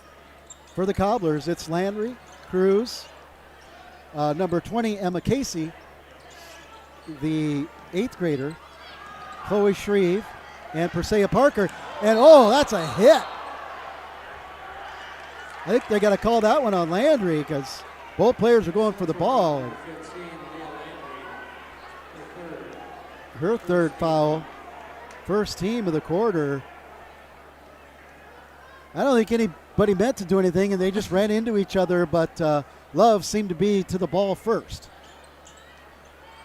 Falcon come out on the dribble. Hayden Thornton. Down to Falcon and Sayumanatafa. Good look. She'll roll it in. Tough two. She's been quiet due to foul trouble, but that's a huge two there. And now the pressure's put on Landry. She picks up her dribble. And she's going to be fouled. No, they're going to get a timeout. So Landry was caught up, but we'll get a timeout. We'll see if it's a full or a 30 here. It's going to be a 30-second timeout. We'll be right back after this 30. When you ask for Black Hills Surgical Hospital, you ask for someone who believes in hospitality. You ask for someone who treats everyone like a VIP and believes the absolute best shouldn't cost more and makes you feel comfortable, even when you are vulnerable. You ask for someone who cares about the little things as much as the big things. You ask for someone who treats you like you are loved, because you are.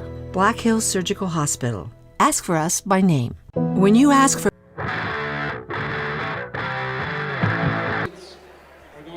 Welcome back to Carroll Higher Gymnasium. At the 5-minute mark, Stevens Sports Network student Danica is going to take over the call. Again, thank you all for using this platform, not only for a way to follow Raider activities, but as a classroom for these students interested in broadcasting. Cruz will get the rebound, go back in, blocked by Thornton from behind.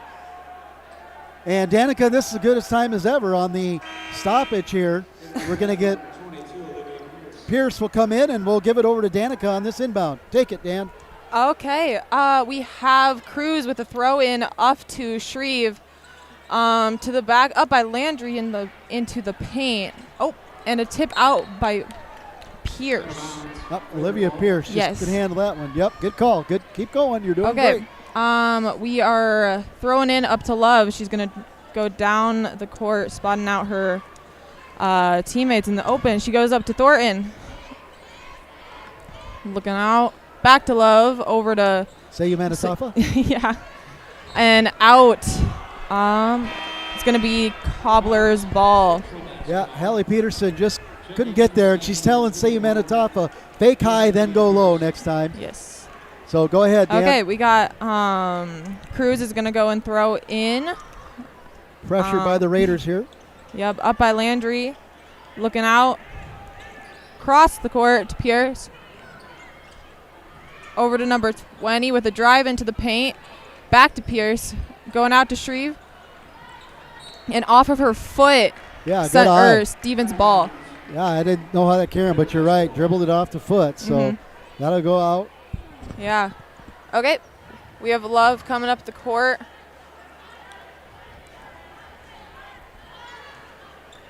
Going off over to Falcon, up. 3. That is her second 3, first of the period. I apologize, Danica. I got so excited and into it, I didn't let you do the exciting three-point call. So that one's on me. I will pull back next time. Go ahead and take it. We're going to stay right. We're going to stay right here so Danica can get her flow going, and I'll turn Mike down here. What? Oh, are we not on timeout? Oh.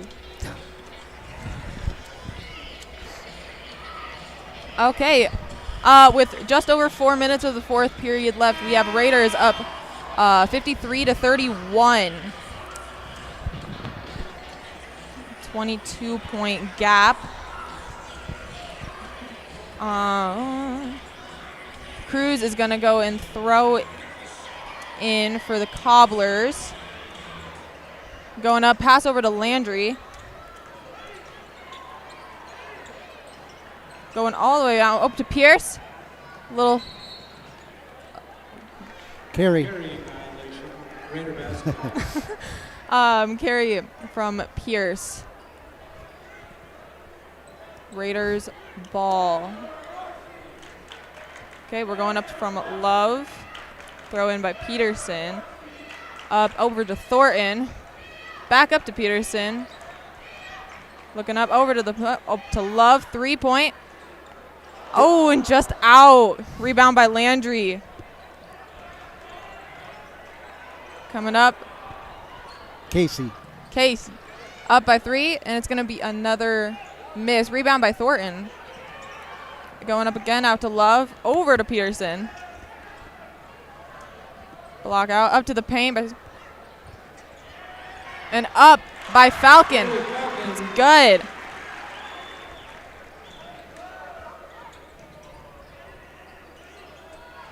Push in by Pierce. Going up.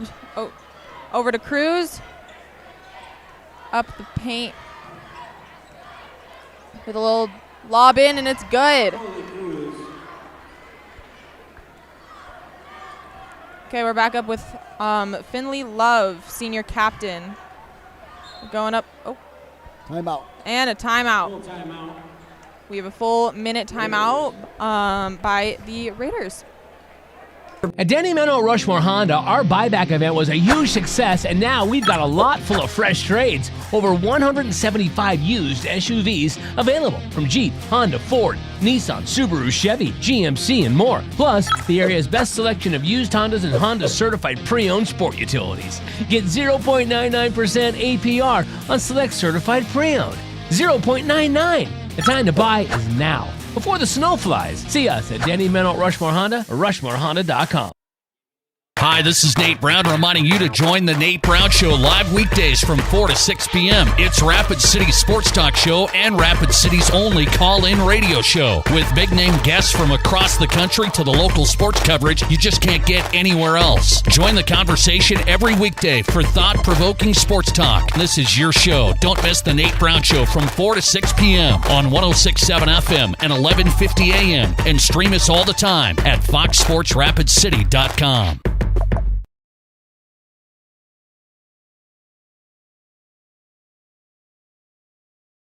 Call it.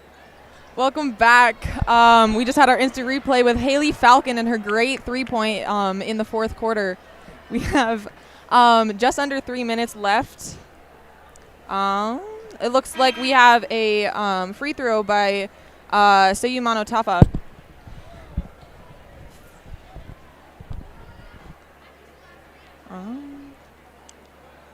Central foul number 10. Number 10. Securos fouled. Securios, excuse me. Up. We have our first one was a miss just off of the left side of the basket.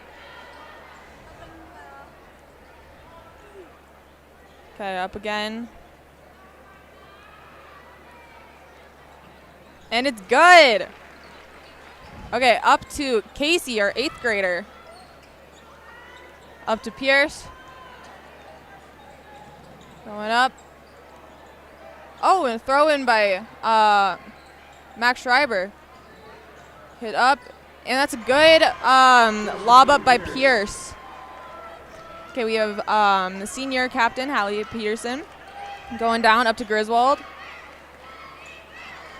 We'll go across to Schreiber with a foul. Yep. Foul. By number 12, Peyton Wetch.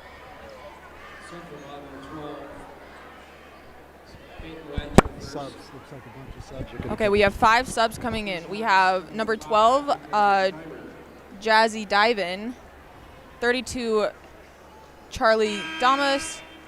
Erica Clough, Lexi Portlock, and Hayden Thornton. Jason Bissonette. Enter the Raiders, number 2. Yeah.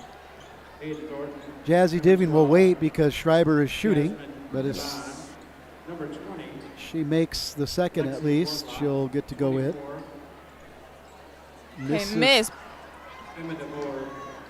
Up to Casey with a dribble down the court, up and just hits off Thornton. Yep. Okay, Cobbler's ball. Throw in by 8th grader Casey. Coming up over to Pierce in the outside corner. Dribble in, back to Casey. Push out. And it looks like we're out of bounds. Raider ball. Yeah, that was Antonia Securios who just got cut off on the baseline. Up to Clough, over to Diven. Oh, out. Up to Thornton, and it's just over the basket. Oh, little rebound, and Thornton gets her little layup. Out to Pierce. Over to Casey. Up to Wedge with a little off the basket. Up to Clough. All the way to Diven with a layup, and it's good. Hoop and harm there for number 12, the sophomore. Devon. And you said her nickname is Jazzy? Is that what you called her? Yeah, Jazzy. Cool. Jersey Von and 33. Okay, we have Jazzy dive in up to the free throw line, fouled by, I believe, number 10, Sequarios. Up, and the first one's just off of the basket. Up, and Tage Waddell gets her rebound shot up. Okay, we have Sequarios coming down the court. In the corner. Double dribble, Raider basketball. In for Central, number 11, Alexis Dunn. Here we go. What's that?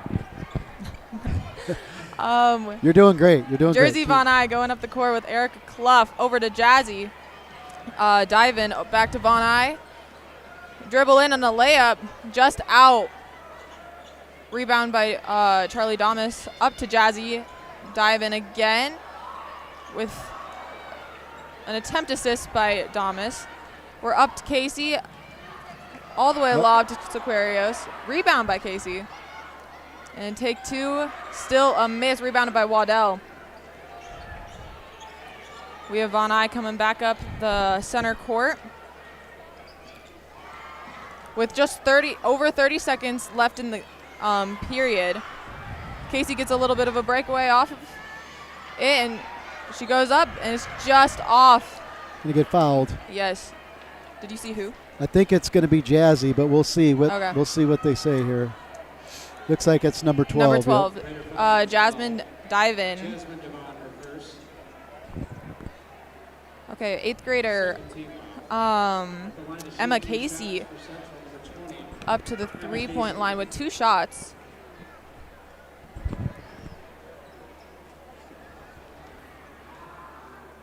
First one, it's good.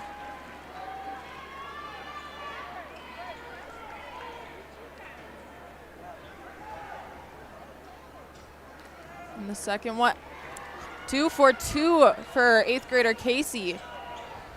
Von Eye comes back up the court. Over to Waddell in the paint.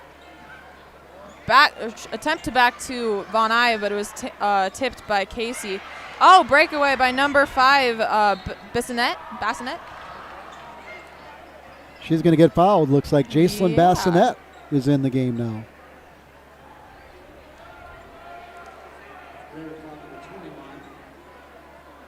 Foul from number 21, Erica Clough. Erica Goose Clough with her foul. Yeah. First free throw is good.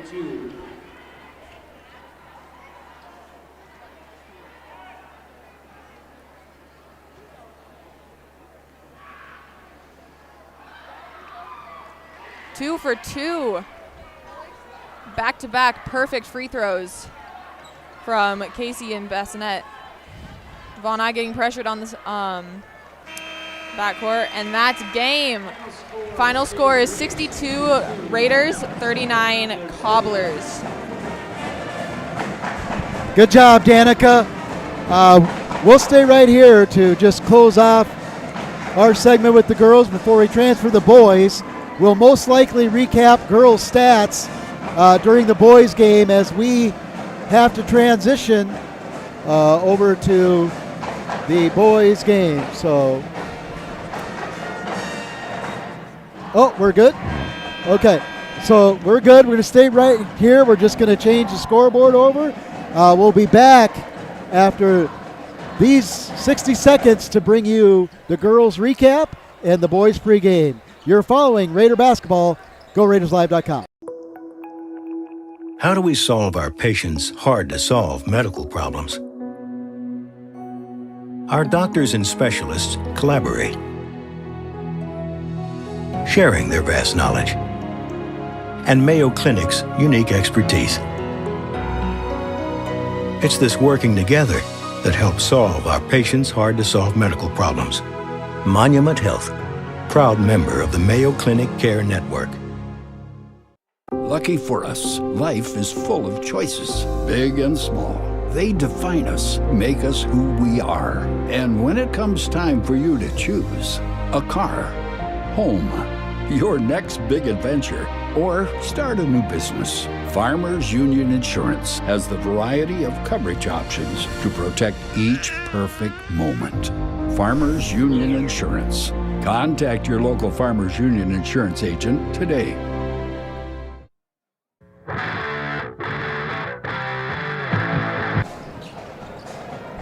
Welcome back to Carroll Higher Gymnasium and round 2 of Class AA rivalry night here in Rapid City.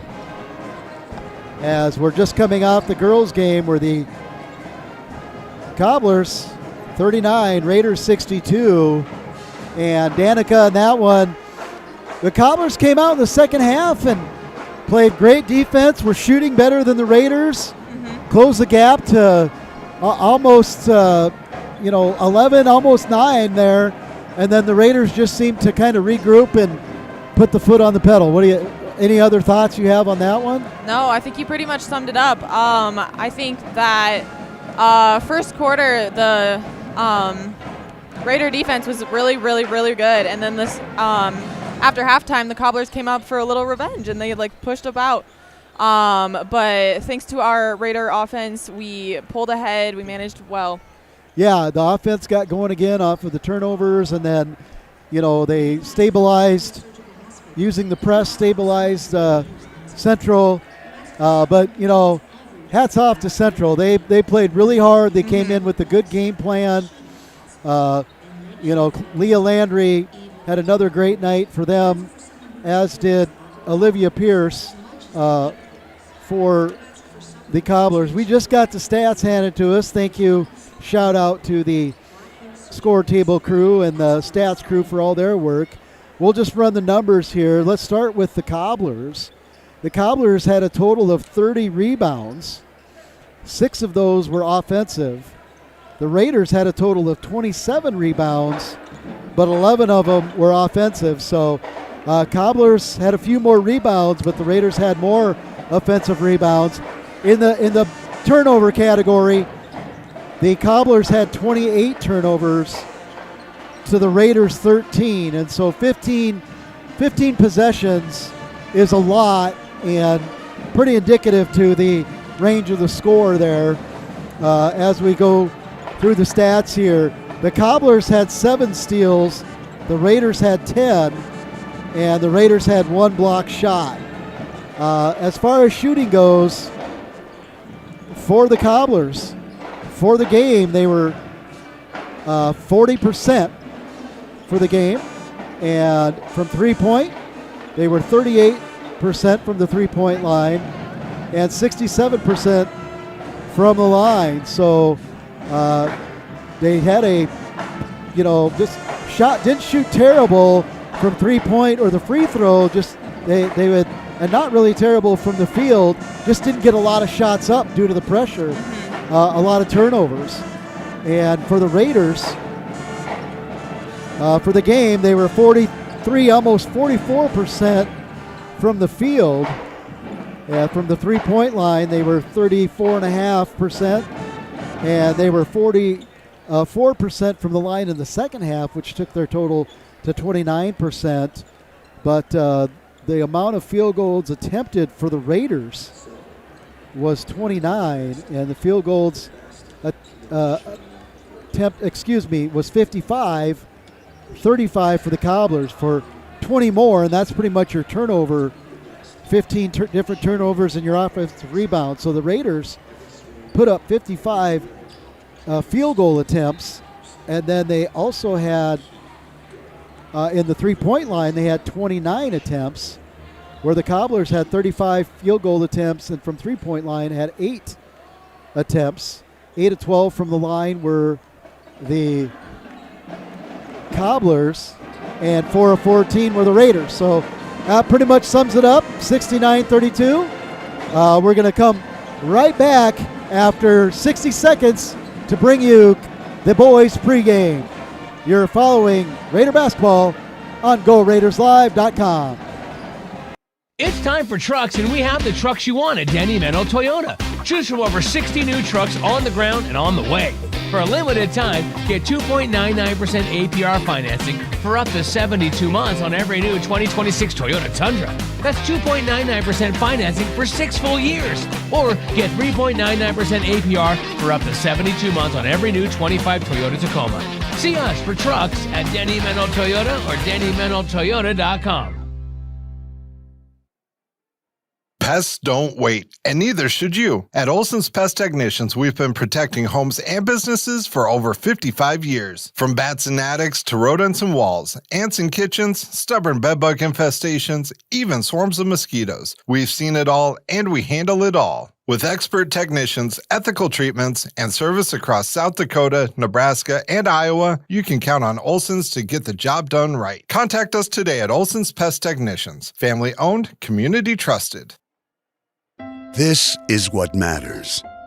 This is beyond X's and O's. This is the difference mutual respect makes. This is what character looks like. This is what defines us in South Dakota. This is sportsmanship. School sports. It's not the outcome that matters most, but the way the games are played.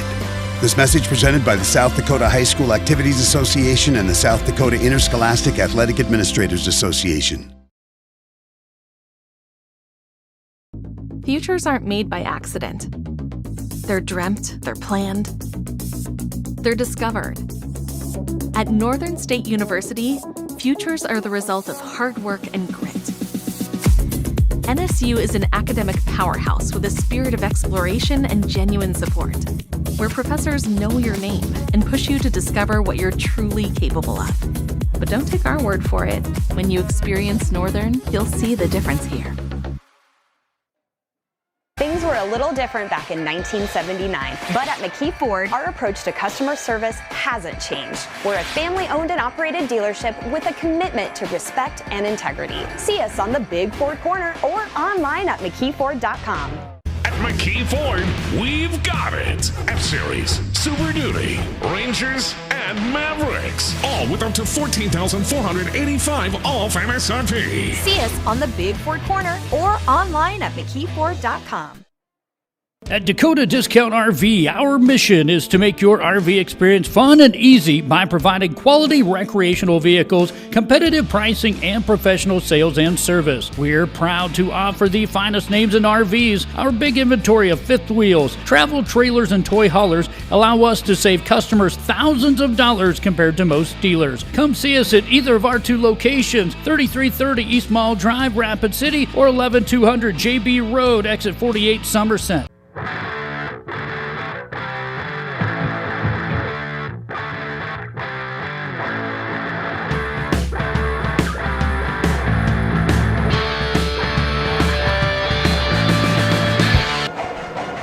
Welcome back to Carroll Higher Gymnasium. As we get set for the boys matchup, we had a chance to visit with first-year head coach Brandon Yellowrobe, and this is what he had to say about the long layoff between games, etc. I think you look at the schedule, you see a gap like that, and it's kind of tough. You want to keep the kids engaged. I mean, it feels great to be able to work on things, but you got to get them mentally sharp. So when we saw that, we were, a little worried about it, but then on top of that, finding out we might not have games over the weekend because of the lack of ability to travel and other things, then it gets, a little scarier. Luckily, we're able to make this game work. I feel like we're healed up pretty well. Guys are able to have a little bit of time to get healthy and feel better. A chance to work on certain things, try to keep them as sharp as we can. But overall, I think it was a good break. Just feel really lucky that we got this game in here tonight, so we'll be able to go out there and play a little bit. And that were his thoughts on that, and his outlook for tonight's game after short notice due to the weather, having to move the game to tonight, which was supposed to be the girls on the 30th, the boys on the 31st.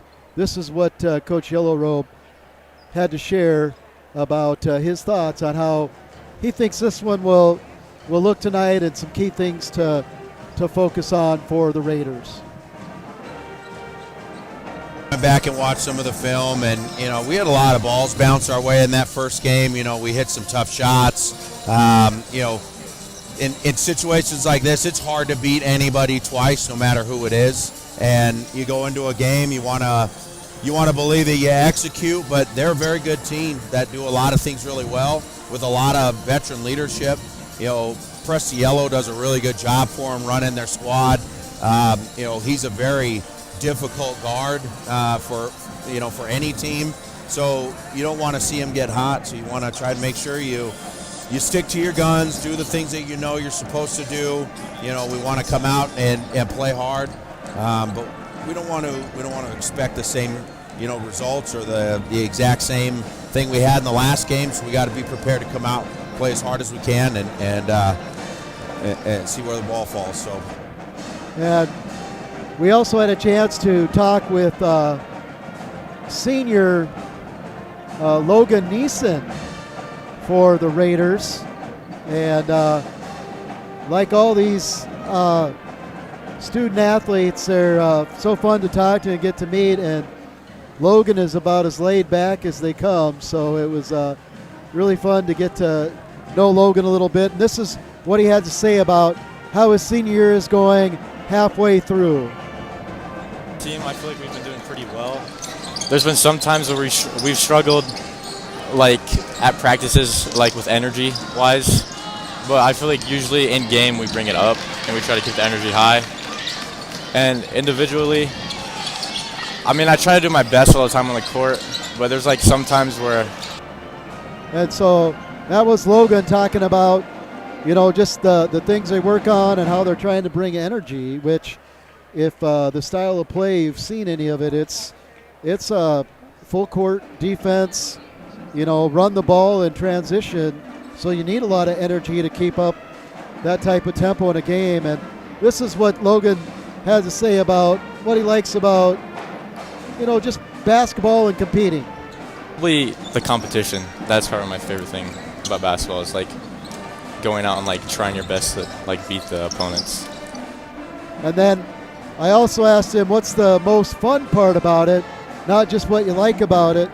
And such a good kid. He just kind of laughed and gave a really honest but simple answer that just reminds us all what this is about. Probably teammates, like working together and like making like a family. And so we wrapped up our conversation with Logan about how he thought things may look tonight in this one, as we have just about 45 seconds before we turn it over to public address announcer Jason Hafner. And this is what senior number 15 Logan Neeson had to say about tonight's game. I feel like it's going to be a pretty good game tonight. Well, I hope we win, but I feel like it's not going to affect anything with the schedule change. So with the short turn of schedule, everybody's ready. That was your senior Logan Neeson. At halftime, we'll come back and have an interview with official Alan Schmaltz. But right now, we have everything grounded on the clock. And we'll be ready to go as public address announcer. Strong commitment to excellence, fair play, and sportsmanship are all vital to this activity's success. We encourage you to cheer for your favorite team during tonight's game, but at the same time, please demonstrate the respect you would like to be shown. I think we have the cheerleaders' names again here. Let's find those. Danica, if you want to, when they introduce the cheerleaders for each team, if you want to go ahead and as they get introduced, we're going to be filming them. So for Central and for Stevens, and I'll get Central. Okay. The 2025-26 cheerleaders for the Central Cobblers. We have Matea Curry, Peyton Davis, Claire Herman-Eagle, Pasha LaPointe, Amaya Philippe, Cameron Stauffer, Autumn Traversy, Ava Tubols, and Tia Wellman. Coached by Mandy Hines, assisted by Cassandra Egger. Okay, and then the Stevens Raiders 2025-26 cheerleaders. We have Vivi Wasson, Kylie Barnes, Kate Terry, Delilah Espinoza, Shaylee Cowie, Betsy Vesquez, Kaylin Barnes, Sadie Morgan, and Matea Dubray, coached by Jamie Exner. Matea Dubray. Raider cheer coach Jamie Exner. Now introducing the starting lineup for the Central Cobblers. All right, here we go. Danica going through the starting lineups. Senior number 1, Logan Soderlund. Number 1, Logan Soderlund for the Cobblers. Number 2, Sean Smith. 5'11" senior guard Sean Smith. At a guard senior, number 3, Preston Yellow. Number 3 guard Preston Yellow, who Coach Yellow Rope talked about in the opener. Owen Bissonette. Owen Bissonette also gets a start, a 6'4" senior. And Julius Duran, a 6'4" forward. Cobbler head coach T.J. Hay. And by Connor Cobblers coached by head coach T.J. Hay. And now we'll give the starting lineup for the Stevens Raiders.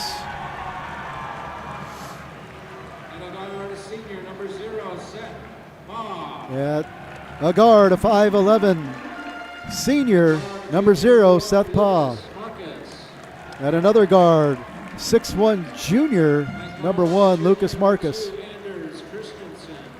At guard, a 6'2" junior, number 2, Anders Christensen. A 6'6" forward center, the sophomore, number 20, Andrew Zimmerman. And rounding out the starting lineup for your Stevens Raiders, a 6'2" shooting guard, shooting forward, number 33, senior, Grayson Paulson. The Raiders are coached by head coach Brandon Yellowrope.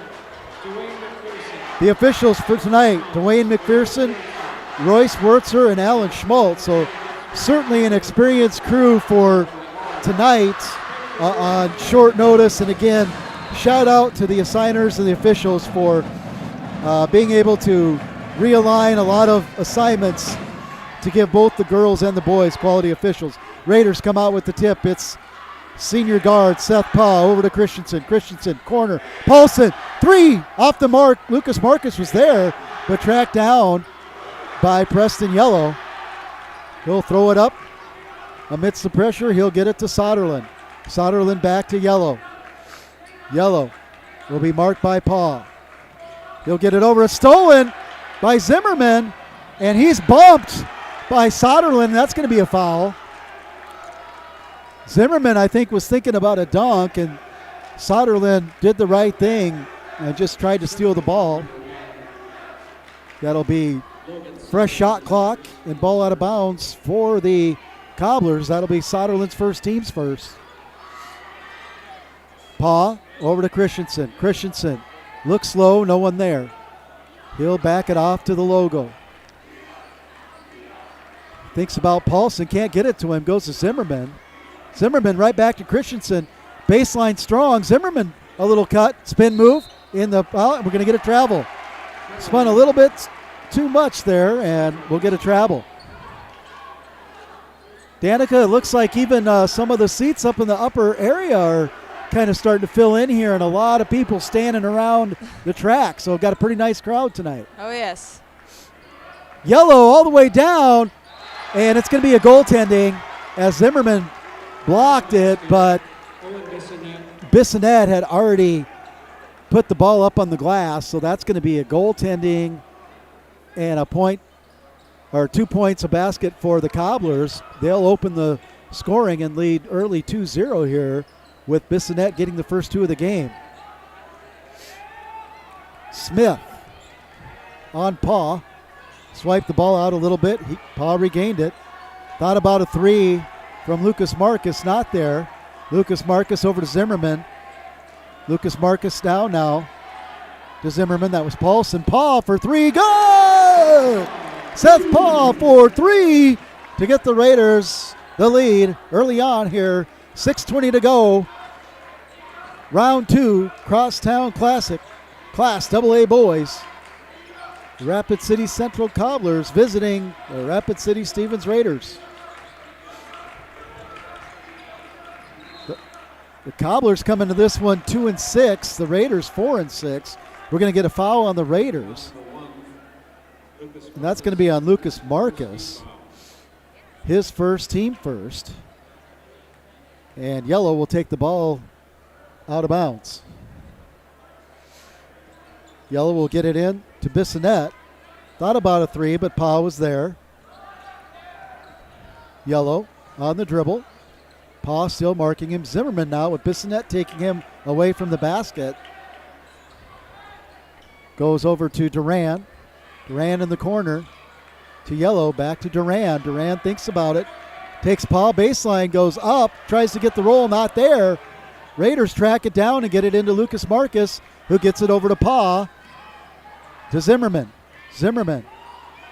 Lucas Marcus, he'll split. Football move. Stop, pop, a little jumper, not there. Good defense to distract that shot by Bissonette. And the Cobblers and Yellow come down with it. He'll split defenders. He'll go high off the glass for 2. Preston Yellow with a tough take and a bucket. Cobblers back in the lead. 5, just over 5 to go. Paw on the bounce, kick over. Paulson wide open 3, just hits the elbow. Had a good look. Didn't come there. Yellow will push the ball down the floor. He'll try to split defenders. Pause right there. He'll get it to Lucas Marcus. Back to Paul. Left-handed finish. Good. Boy, what great unselfish play there by the Raiders. And classic 2-on-1 drill there between Lucas Marcus and Seth Paul. Duran brings the ball up, being pressured by Christensen. Soderlund. Soderlund 3. That's off the mark, and Zimmerman's there with the tough rebound. Get it to Christensen. Swings it to Pa. Pa thinks about a long 3. He's going to take it off the bounce instead, float it over, and another 2, and a tough finish. It gets the shooter's roll. This Seth Pa, this senior guard for the Raiders. Yellow on the logo, kicks way over to the corner. That's Smith. Smith will take it in the middle. He'll take Marcus on the bounce. Off the backboard, no good. Zimmerman will flip it up to Paulson. Christensen stops, pops a 3. It's short, but right there is Zimmerman, who's going to get fouled trying to take it up. So Zimmerman hustled to the spot, gets the rebound. And that's going to be, the foul is going to be on Yellow. And Waylon Bembo will come in for the Cobblers. Very good football player, one of their key players. Zimmerman goes up, comes back down. Ball goes out of bounds. Raiders wanted a foul. Zimmerman was pushed back in the air, but nothing called. And we play on. Yellow being marked by Paw. Good battle there. Smith off the bounce. Going to try to take Paulson. Can't. Duran for 3 in the corner. That's going to be short. Paulson will get the rebound and get it to Paw. Paw thought about pushing, but the Raiders didn't. Christensen. Over to Paw. Paw thought about a 3. He'll step back. Now he's lost his dribble, but knocked out by Yellow, which gives him his dribble back, but gets it to Lucas Marcus. He'll split defenders. No walk called. Zimmerman now will go in. Little jump hook not there. Zimmerman fights for the rebound. And we're going to get a jump ball between Smith and Zimmerman, and it's going to go to the Cobblers. And Hansen will come in for Paulson. Raiders will set up a press. Paulson gets off the floor, and Duran will inbounds the ball, and they'll lock in on Yellow and get it to Benbow. Benbow almost dribbles it off, but it was knocked away by Hansen. Benbow now doubled over to Duran. Duran's length gets him over to the side. Duran will take a 3 from the top of the key. It's good. You guys got to move.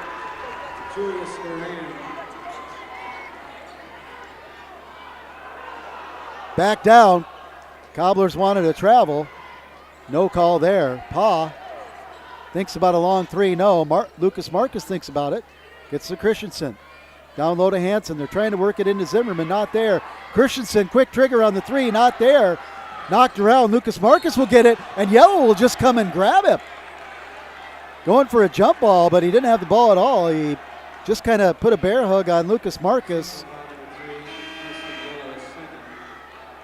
That'll be Yellow's second in the first quarter, as we're tied 7 apiece. Seth Paul with all 7 for the Raiders. Lucas Marcus will get it to him here off of the foul. Cobblers with 3 team, Raiders with 1. 2 on Yellow. He'll kick it over to Lucas Marcus. He'll drive, and he'll get caught up in a travel. Well, he's getting into the paint, but the Cobblers are being physical, and the officials are letting him play, which Class AA boys basketball, it's physical and fast. Raiders will set up in their press. Van Beek in now. Also in for the Raiders is Hansen, Lucas Marcus, Seth Paw, and Logan Neeson, who we interviewed, will be now in for the Raiders. For the Cobblers, it's Smith, Duran, number 32, Robert Steele, Bissonette, and Benbow. And we're going to get a call. And that's going to be Paw. called on the foul. So his first, team second. Van Beek will mark Smith. Smith will bring it up with the left hand. We'll get to the logo, now to the letters. Thought about going to Duran, kicks it back over to Bissonette. To Steele. Steele on the bounce, kicks it over to Bissonette. Couldn't get the shot up. Benbow makes a basket cut, nothing there. 13 on the shot clock, Bissonette to Benbow. Benbow. Smith thought about a three. He'll drive. Steele got Neeson up, long three. It's in and out. And it's off of the Raiders. It's off Lucas Marcus. It'll stay Cobbler ball with the fresh shot clock. And coming in for the Raiders is the 8th grader, 5'9" guard, Peyton Crawford. He'll get his first minutes here. Duran in the corner. Slides it over. Quick three by Sean Smith. Boy, he was in rhythm, and that looked good, and it's a 3-point Cobbler lead. Raiders 7, Cobblers 10. Lucas Marcus to Neeson. Neeson forces baseline. Not there. Crawford, three. It's off. Neeson goes up. Duran goes up as well, and he'll come down with it. He'll be guarded by Lucas Marcus. To Benbow with Van Beek. Bissonette will take Neeson to the hole, and he got him flat-footed and drove by him for a nice 2. Cobbler lead is 5. Hansen. 30 seconds to go. Van Beek's three is off, and he'll foul Duran. Duran gave him a little pump fake, and Van Beek went in the air to apply pressure but fouled, and that's going to be with 30 seconds on the clock. Both teams with 3 team fouls. And Duran is set to inbound for the Cobblers. Steele, bring it up. Van Beek is there, a little run and jump. Duran was able to get there first. Neeson tries to go over. No travel there on Braden Isler. And instead we'll get a 3 for number 21, Waylon Benbow. And a ball out of bounds on the Raiders, and still 10 seconds on the clock for the Cobblers. See if they can build the lead before the end of the quarter. Cobblers lead by 8. And Duran will get it in to Smith. Smith will sprint down the court. Van Beek will steal it. Van Beek to Lucas Marcus. Stops, pops, 3, off. And Crawford thought about putting back up, but Duran denied him, but the clock was already off anyway. So at the end of the first quarter, the Cobblers 15, Raiders 7. You're following Raider basketball on GoRaidersLive.com, LiveTicket.tv. We'll be right back after these words from our sponsors. Would you buy your insurance from a cartoon character? What's up, Doc? Cartoons are good for a laugh, but when you're in an accident or you need your home covered and need help, it's no laughing matter. That's why you need a real person, like Lance at Van Z Insurance Associates. It's not just simple insurance either. Lance has you covered with home, life, auto, and business. Van Z Insurance is your place to call. Stop by today or give Lance a call at 605-393-2399. Out here, you learn that to keep growing, you have to keep changing. CHS and the farmers and ranchers we serve know all about change, because together we've changed agriculture. That's why we're the largest farmer-owned cooperative in the country. So farmers own the system they count on, with advantages at every step.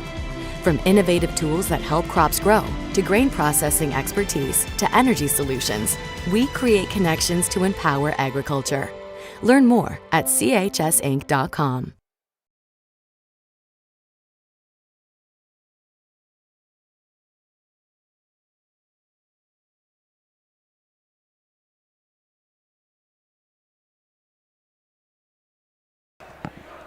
Hello and welcome back to our boys varsity crosstown rivalries. We had 2 instant replays for you guys, both 3-pointers, one by number 2, Sean Smith, and the other one by number 21, Waylon Bembo. Paul with the long 3 for the Raiders. Good! Big 3, much needed for the Raiders. Cut the lead to 5. That ball will go over to Braden Isler, who's now in. Duran with the long 3. Good! Duran got that in rhythm and was left open. Whalen will intercept. He'll take it strong to the hole and miss the layup. They'll miss the follow-through. Van Beek comes out of it for the Raiders. He'll push to Pa. Pa will stop and pop 3. Good. Ice. 5-point game. Into Isler. And he'll get fouled by Zimmerman.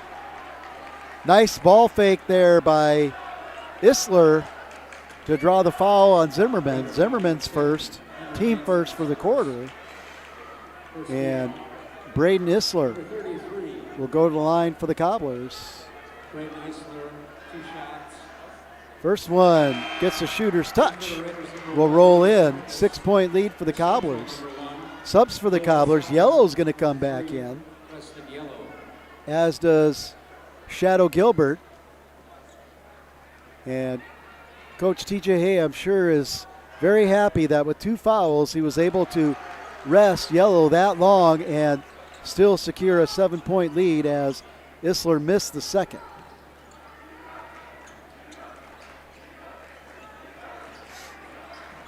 Oh, no, he made them both, didn't he? Mm-hmm. Yeah. Yeah, my bad. And a nice little play there. They lost Van Beek. Van Beek, good position, and finishes with the left hand down low. And we're going to get a foul on, that's on Paul. That's going to be 2 tough ones there. That's going to be 2 on Paul. He's going to have to come out. He's had all their points but 2, so Paul will go out with 2 fouls and 13 points. So we'll see how the Raiders manufacture scoring now. That one's knocked out of bounds. They're going to say last off Christensen.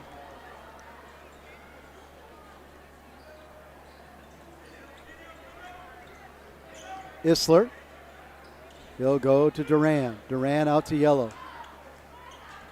Yellow to Isler. Isler to Shadow Gilbert. He'll go in low to Isler, who's got Crawford on him. 3-point shot not there, but the hustling Waylon Benbow.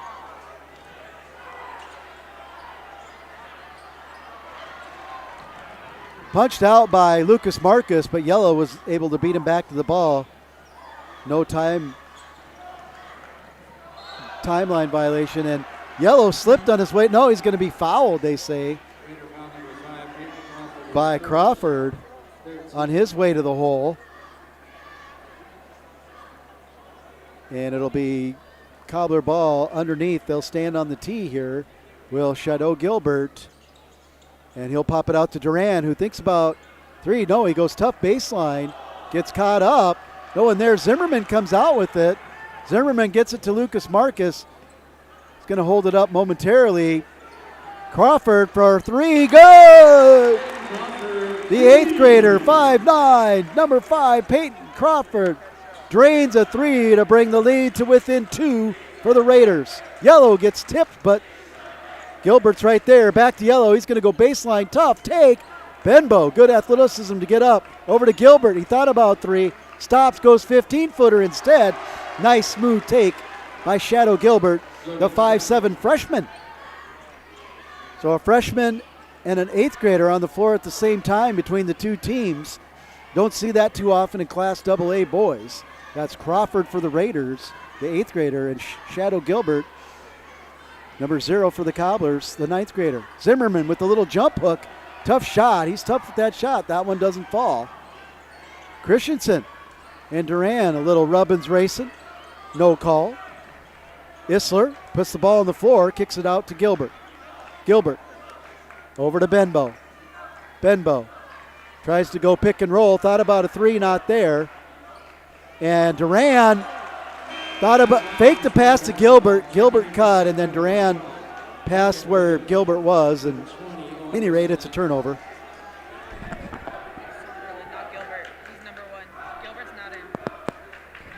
Good correction there by Danica. Apologize to Shadow Gilbert and Logan Soderlin. Soderlin, number 1. So apologize to you, Logan.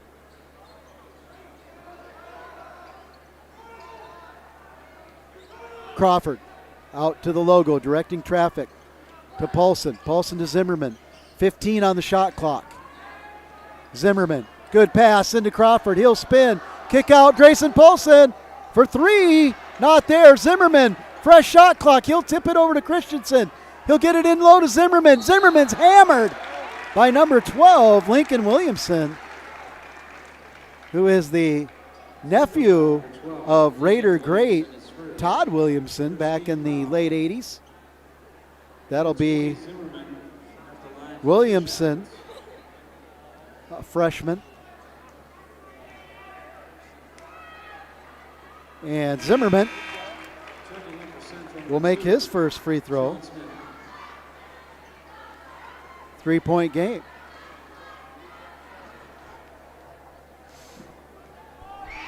Zimmerman.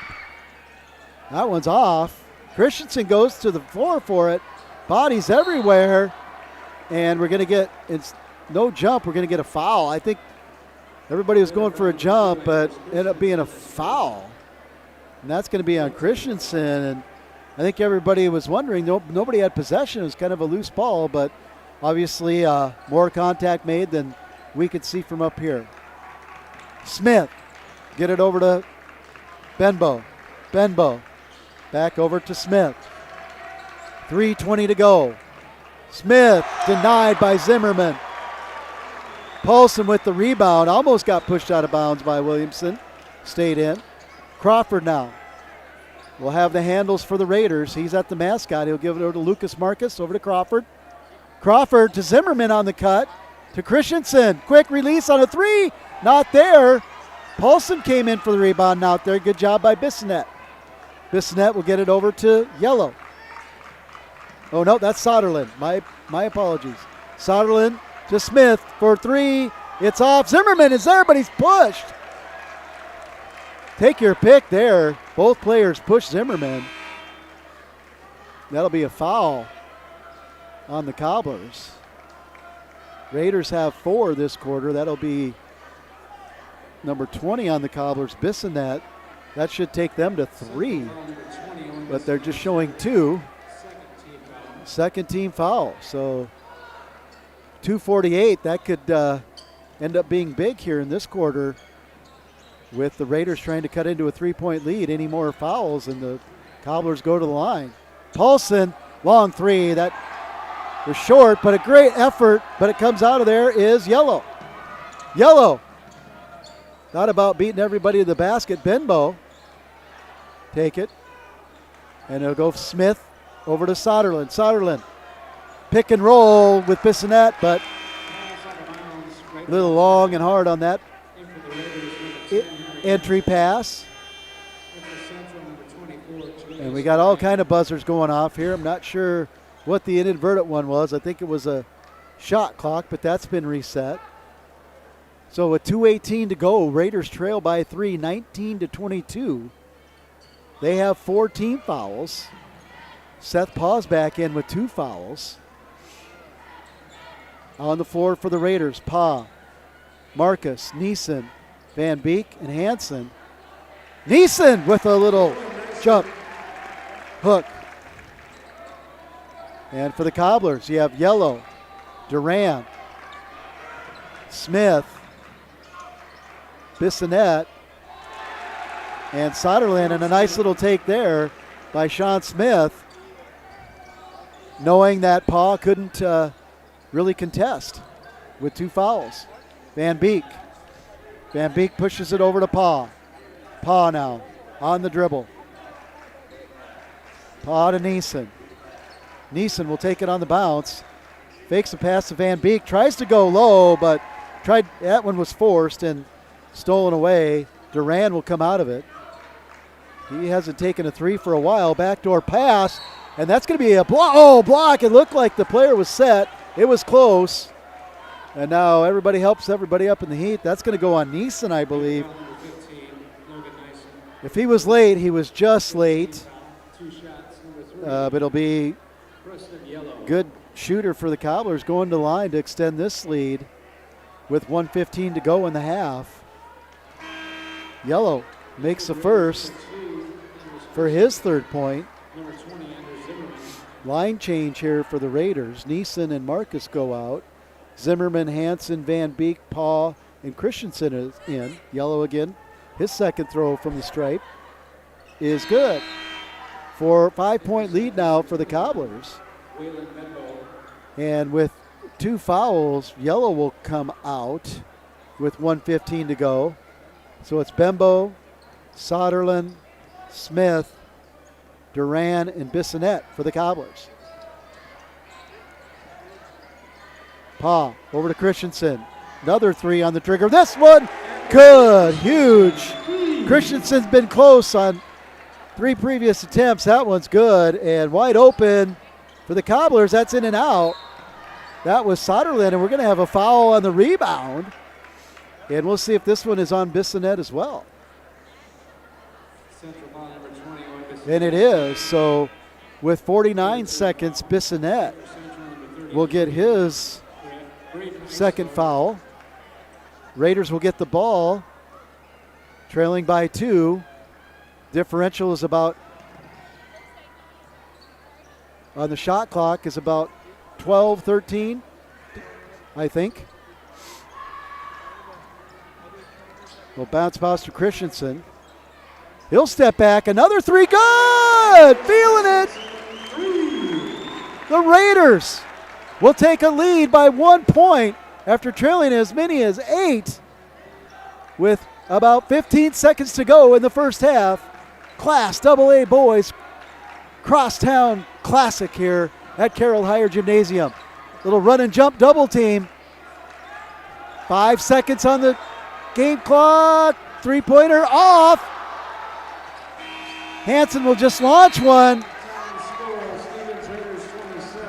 And at the half, Central Cobblers 26, Stevens Raiders 27.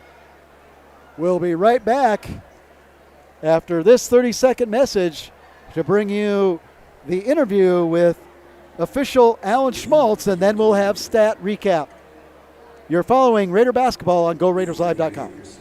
Fentanyl is a powerful synthetic opioid, up to 100 times stronger than morphine. Even a tiny amount can be deadly. It's often mixed with other drugs without your knowledge, increasing your risk of overdose. Protect yourself and your loved ones and avoid unknown substances.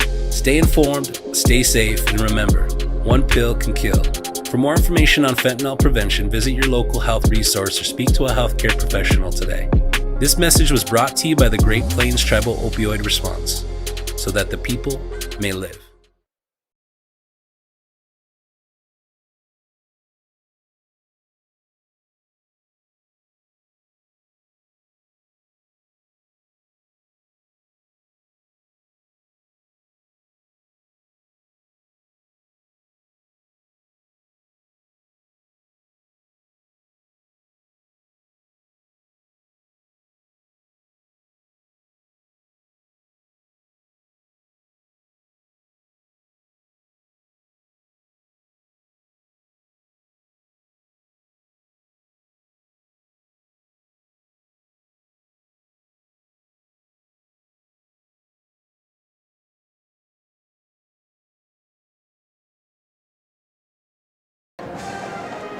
Welcome back to the boys varsity crosstown rivalry Stevens Central game. We just had our instant replays thanks to Jacob.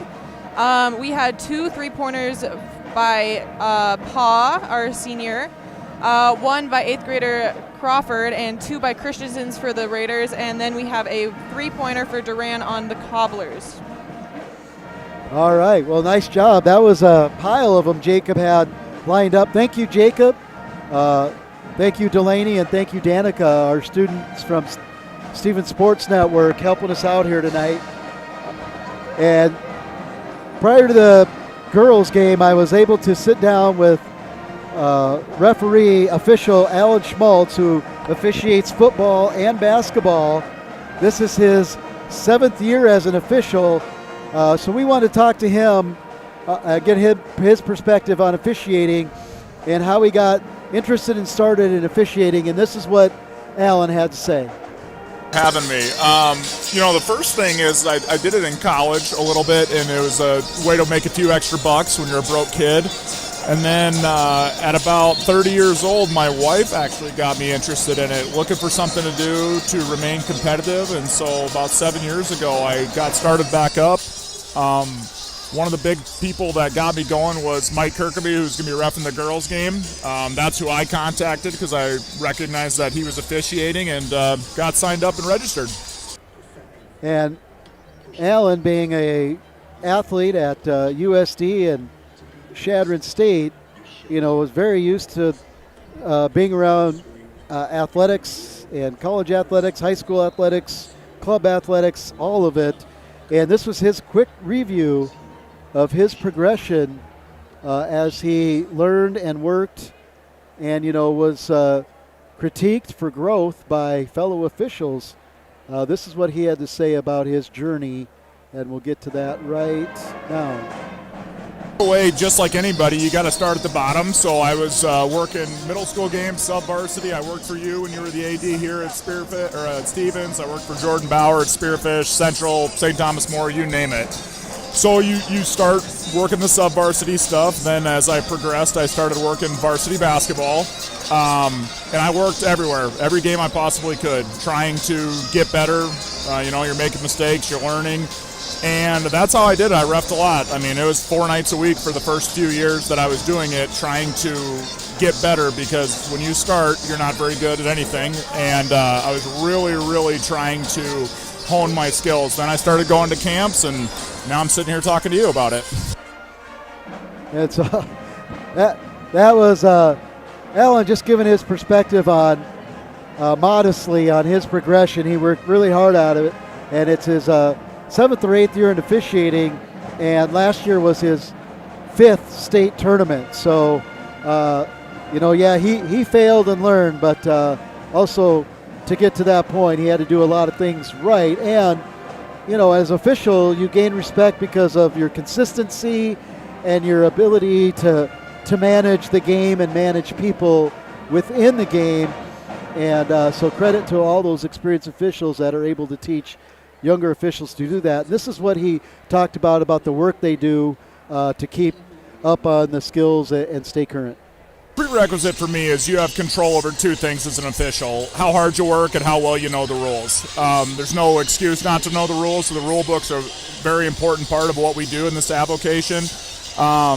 Another part is every game I ref, I rewatch on the film. And as crazy as that sounds, I'll get home at night and rewatch and kind of look at what we got right, what we missed, that type of thing. So I really try to hone my skills in that way.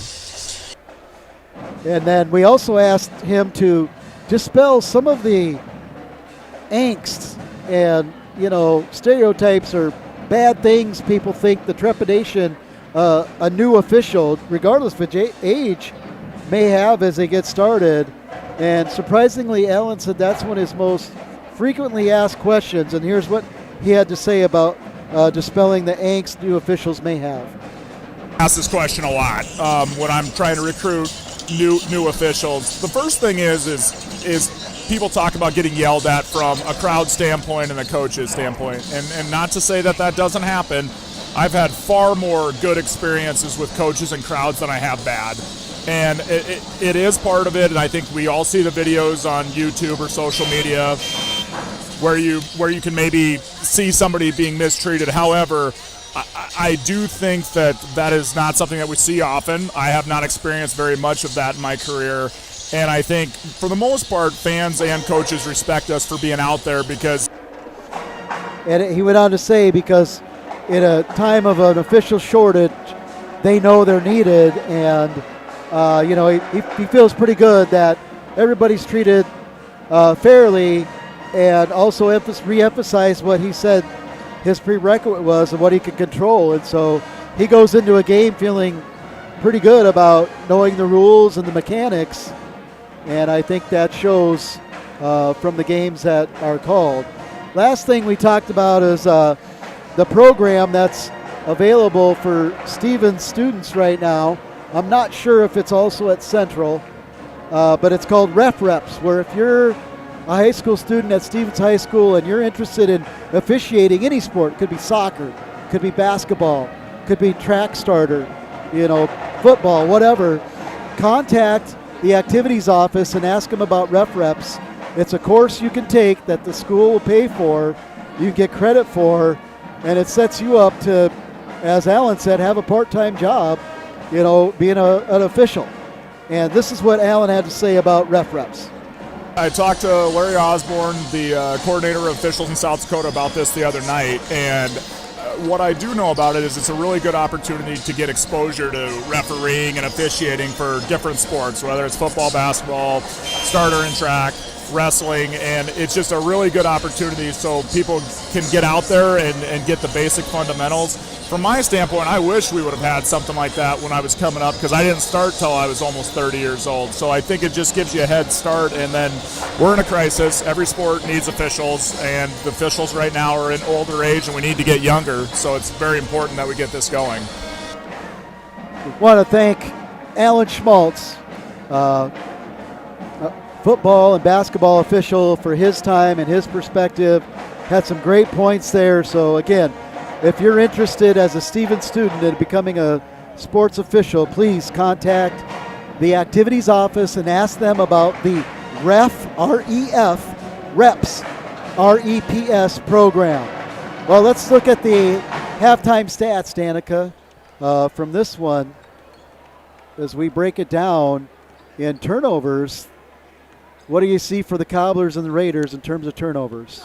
For the Cobblers, it was 6, and the Raiders had 7 turnovers. Yeah, and they had some there that allowed the Cobblers to get a lead. And as far as total rebounds, what do you have for the Cobblers and what do you have for the Raiders? The Cobblers came out of the first half with 11, and the Raiders had 13. Yeah, and offensively, the Cobblers had 2 rebounds. The Raiders had 4, so that kind of helped them come back in that stretch. Shooting-wise, the Cobblers were 45% from the field, 9 of 20. 40% from three-point land. Duran had a couple, 4 for 10, and 100%, 4 for 4 from the line. The Raiders, 43.5% from the field, 10 of 23, 38% from three-point land, 6 of 16, and 15%, 1 of 2, from the free throw stripe to take us to a 1-point lead, and the Cobblers come out with the possession. Left-handed floater by Yellow, in and out. Soderlin on the rebound. He'll kick it out to Duran.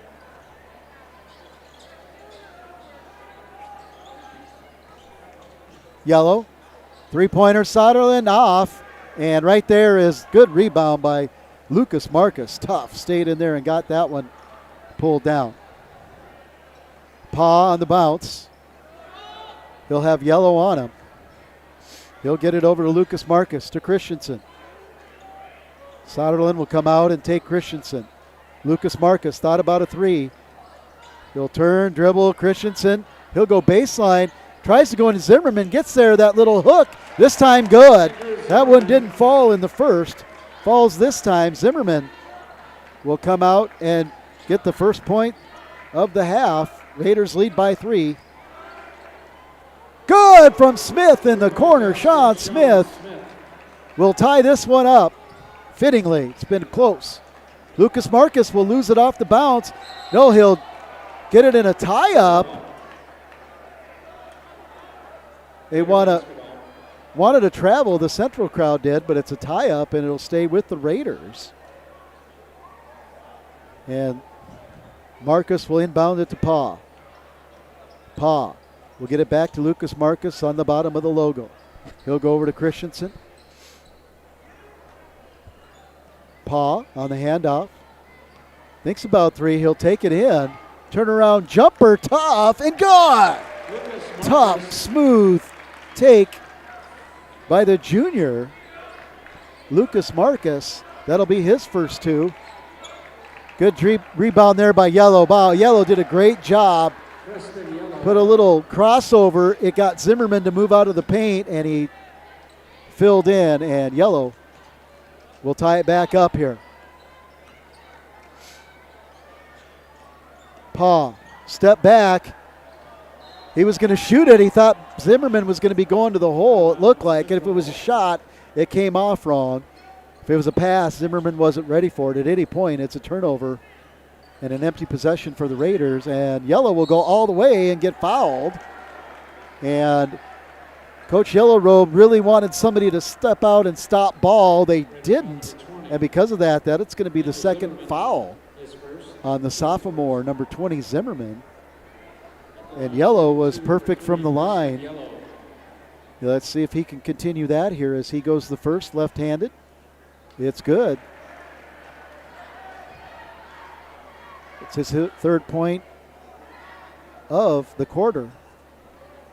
See if he can make two from the stripe. Second throw left-handed is good. So it's very consistent free throw shot there for the senior 5'10 guard, number 3, Preston Yellow for the Cobblers. Paw on the letters. Gets it over to Christensen. Christensen inside to Zimmerman. Zimmerman kicks back out to Christensen. Quick release. Not there. Lucas Marcus trying to get the rebound. It's a scrum down there. Everybody's grabbing. And let's see. They're going to come up with a jump, and that's going to go to the Cobblers. A lot of hands down there. It's the second time Lucas Marcus was down low and just couldn't pull it out cleanly amongst all the hands down there. 2 jump balls. 1 to the Raiders. Now this one to the Cobblers. Yellow will bring it up. And he's guarded by the junior, number 1, Lucas Marcus. And we're going to get a carry as Yellow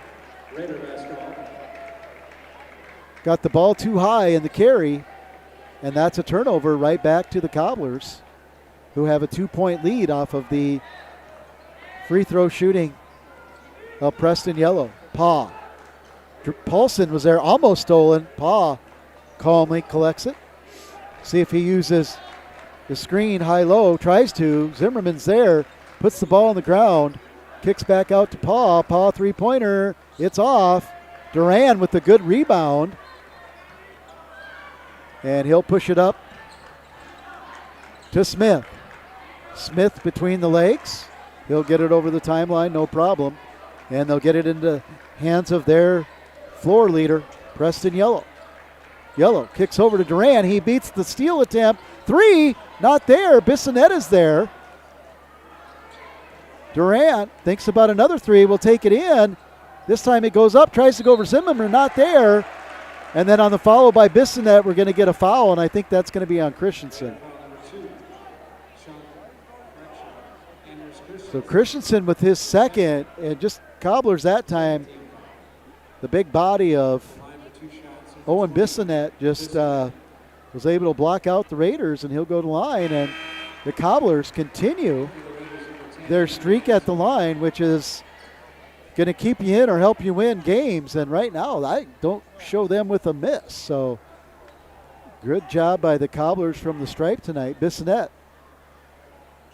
will finally miss one for the Cobblers. That 1, 2, 3, 4, 5, 6. They were 7 out of 8. Christensen from 3. That's off. Right there is Hansen. He'll go up and 1. Hooping hard for Henry Hansen, doing a lot of the work underneath for the Raiders. That'll take it to a 1-point lead as Bissonette was able to make 1 of 2. Let's see if Hansen can get the Raiders in the make column for the free throws. He does. A little fortunate shooter's roll there. He'll take it. It's tied up again. 4:12 to go. Lucas Marcus on Yellow. Good matchup there. 2 good players. Duran thinks about a 3. Didn't. He'll get it off to Soderlund. Soderlund marked by Hansen. Duran trying to go low against Christensen. Fadeaway jumper. Tough shot. Paw couldn't collect it. Eventually he does after Yellow trying to keep it alive. Paw so nonchalant will go in all the way. Rims off. Looked good, but just rimmed off. And now it'll go to Duran, who goes straight up, and it's not there. Kick back out. Yellow wide open. Left-handed 3. Good. Can't leave him that open. And Yellow will give the Cobblers a 3-point lead. Hanson back to Lucas Marcus, over to Paul. Paul being marked by Smith. He'll go a little running floater for Paul on the baseline. 1-point game. Yellow. Looks like subs are set to come in.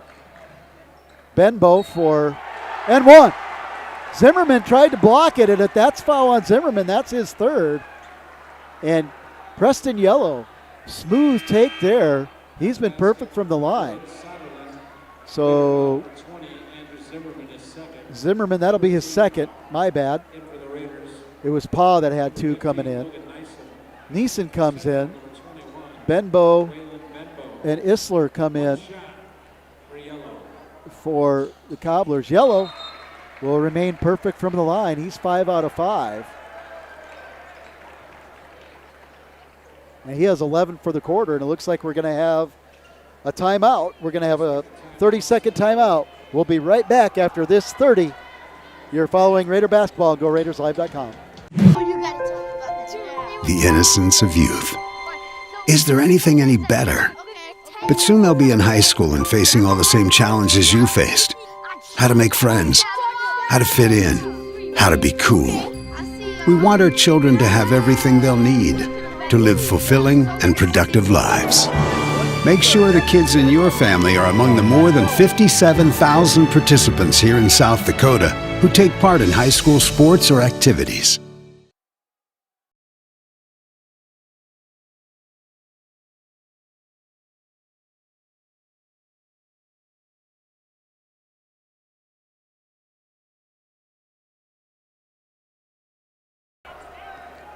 Welcome back to the Crosstown Rivalry Boys Varsity game. We just had our two instant replays. Thank you, Jacob. We had both threes from Central. We had number 2, Sean Smith, and number 3, Preston Yellow. Thanks, Danica. We're back. Big three-pointer by the junior, number 1, Lucas Marcus. And a steal, and they'll get it out to Lucas Marcus. See if he tries to finish. He does. He takes it straight in off the glass, not there. And the longer Isler was able to get the rebound. 1-point game after the three-pointer by Lucas Marcus. He's got 5 in the second half. That's going to go off of Preston Yellow. It was knocked away by Hanson. And the momentum of Yellow hit his shin, goes out of bounds. Big turnover for the Raiders. Hanson now. Be on the wing. He'll get it to the letters to Paul. Paul, long three, off. Christensen tried to get the rebound, but good job of boxing out by the senior Duran for the Cobblers. He'll kick it out to Yellow. Yellow thought about a three. Gets it into Isler. Isler to Yellow. He'll go up and finish around Neeson. Confident, smooth take. Cobbler lead to 3. Hanson to Paul. Paul to Lucas Marcus. Over to Christensen. Christensen thought about a 3. He'll step back, think again. Nope. He wants to hand off to Lucas Marcus. This is off the back iron. Neeson is there. Right back down under Hanson. Hanson was left all alone underneath. He'll get his 5th point of the half to keep the Raiders in this one. They trail by 1, 41-42, 1:15 to go. Yellow getting pressured. Ball's going to get stolen. Marcus goes to the floor. He'll get it to Neeson, and Coach Brandon Yellowrobe calls a timeout just to reset everything, and it's going to be a full timeout. So Raiders 41, Cobblers 42, 1:11 to go to the third. We'll be right back. You're following Raider basketball. GoRaidersLive.com, liveticket.tv. Pests don't wait, and neither should you. At Olson's Pest Technicians, we've been protecting homes and businesses for over 55 years. From bats and attics to rodents and walls, ants in kitchens, stubborn bedbug infestations, even swarms of mosquitoes. We've seen it all, and we handle it all. With expert technicians, ethical treatments, and service across South Dakota, Nebraska, and Iowa, you can count on Olson's to get the job done right. Contact us today at Olson's Pest Technicians. Family owned, community trusted.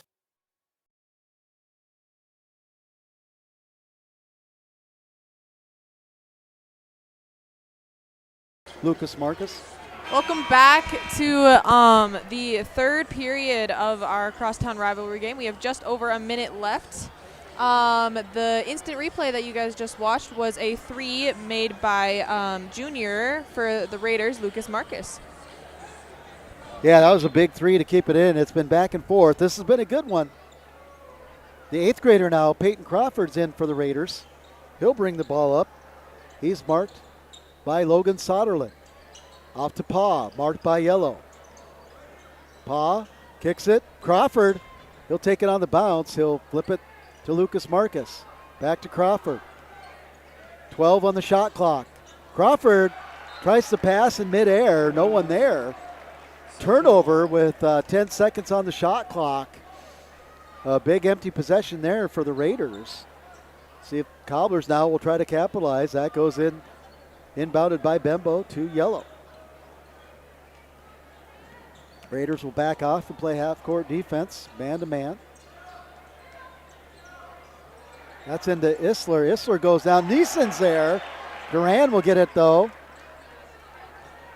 Good feed by Smith into Isler, but turned away, and that one's going to stay with the Cobblers. Duran wanted to foul. Lucas Marcus wanted the ball off Duran, so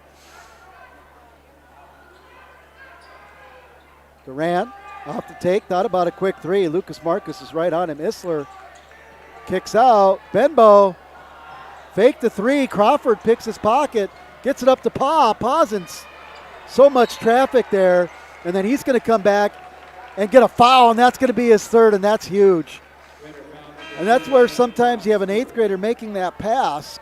It was accurate, but situationally, Paw was kind of surrounded and flanked by Cobblers on all sides, and as soon as he caught the ball and put it down, the Cobblers were after it, and that's a huge 3rd foul on Seth Paw off of the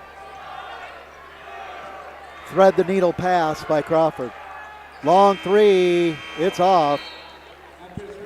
So at the end of 3, Cobblers 42, Raiders 41. Seth Paul with 3 fouls. 2 other players with 2, and for the Cobblers, Yellow and Bissonette with 2. We'll be right back to bring you the final stanza after these words from our sponsors. Great news. I just got the State Farm personal price plan on our home and auto insurance. You told our agent about my thing for romance novels? No, you don't have to get that personal. Our agent just helped me choose affordable options to create a personalized price just for us. Oh, sweet. Then you won't believe the love triangle Jen is in now. Contact me, State Farm agent Scott Carlson, to create your personal price plan today. Prices vary by state. Options selected by customer. Availability and eligibility may vary.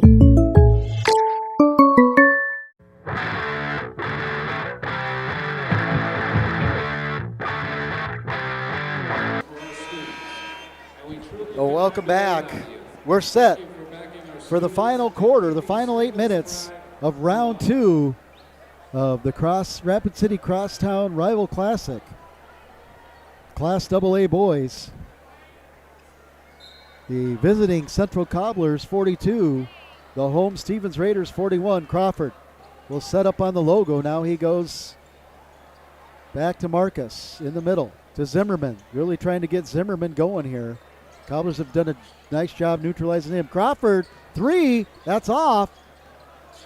And a good rebound by the Cobblers, and coming out of it is Yellow. He'll bring it up.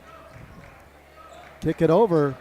Soderlin thought about 3. Benbow thought about 3. He'll take it. Kick out Duran, 3. Good! Huge basket for the senior, Julius Duran. His 3rd 3 of the game. Lead is now 4. 2-possession game with 7:12 to go. Lucas Marcus tries to answer. It's hard off the back iron, and the Cobblers will come down with the rebound. Yellow over to Soderlin. Goes baseline, tries to kick it out. Stolen by Henry Hansen. Great hands by him there on that one. He'll get it to Peyton Crawford. The 8th grader uses a screen, cuts back to Zimmerman. Zimmerman, nice little touch in the paint, and that's great pass by Mini Pistol Pete Maravich, Peyton Crawford there. Just great vision and great ball skills on those passes. Bissonette thought about a jumper. Gets it to Yellow. Yellow will come in. He'll bump against Zimmerman. Zimmerman stays straight up, no foul. Lucas Marcus gets it over to Crawford on the bounce. His three's off.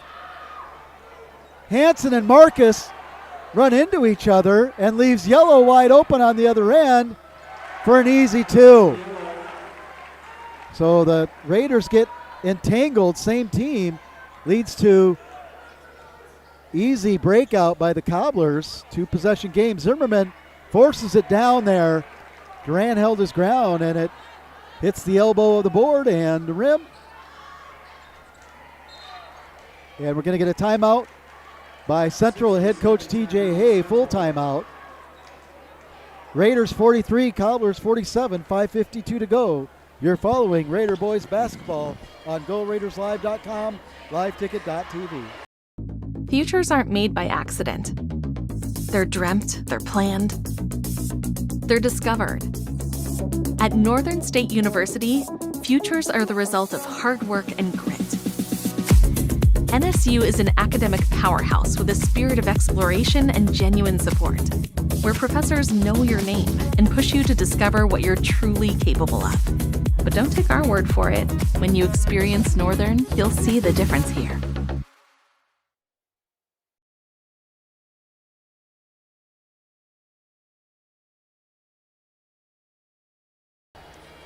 Welcome back to our boys varsity cross rivalry team. We have the Central Cobblers and Stephen Raiders facing off. The instant replay you guys just watched was a great 3 by 34 senior Julius Duran. Yeah, thanks, Annika. That was a big bout of possessions there. 2-possession lead for the Cobblers. And when the Raiders get a shot, you know, they're hanging in here, but they've had some possessions where they've come up with no shot, empty possessions. So we'll see how this last 5:52 goes. It's been a really well-played game, even game. Both teams playing really hard, both teams playing well. So it's been a good one, evenly matched. Zimmerman will tip it away. Eventually finds Christensen from Hansen, and Pa will set the offense at the logo. Christensen thought about slashing the basket on the bounce, thought better of it. Pa now he'll float in. He'll just put a little floater in. It's short. And up with it is going to be Smith. Smith will stop his dribble, get it to Durant. Marked by Hansen. Durant, long 3. It's off short, but it goes off the Raiders. It goes off the toe of either Christensen or Zimmerman. That's the 3rd time where a ball has come off where the Raiders just can't handle it or bump into each other, so unlucky there. At any rate, the Cobblers will try to extend their lead here. Smith putting it in. Goes to Benbow. Duran will stop back for a 3. Good. Inbound play to Duran. He has 4 threes for the game. 2 in the first, 2 in the second, and that's a huge one. A true 2-point possession on threes. Hansen. Van Beek. Van Beek goes the hole, and he's going to get fouled. And it's going to be important here, Danica, for the Raiders to make their free throws to cut into the lead with no time going off the clock. So let's see if they can get that done with 4:45 to go here. Raiders trail by 6. The junior number 11, 6'2", Tate Van Beek, goes the line, and he misses the first. For Central number 3, Preston Yellow.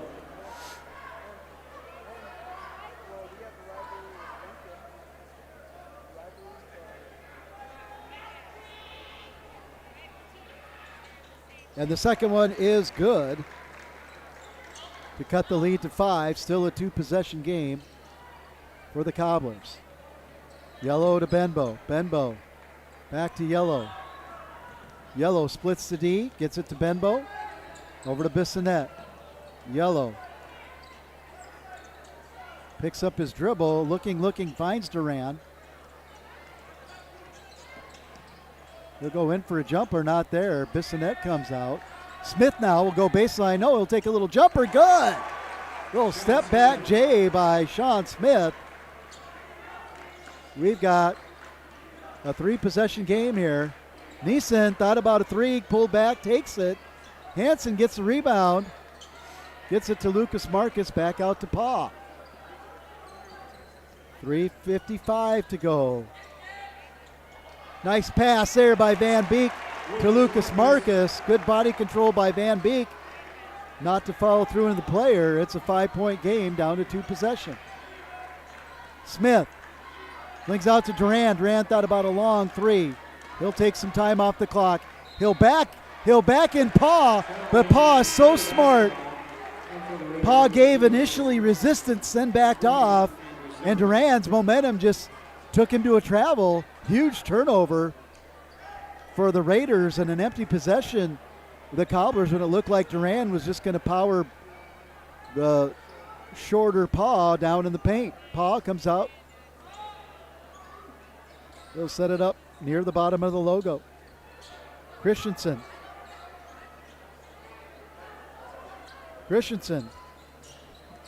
wanted to take Durant on the dribble. Trying to play screen and roll with Zimmerman, not there. Paw will float in. He's picked.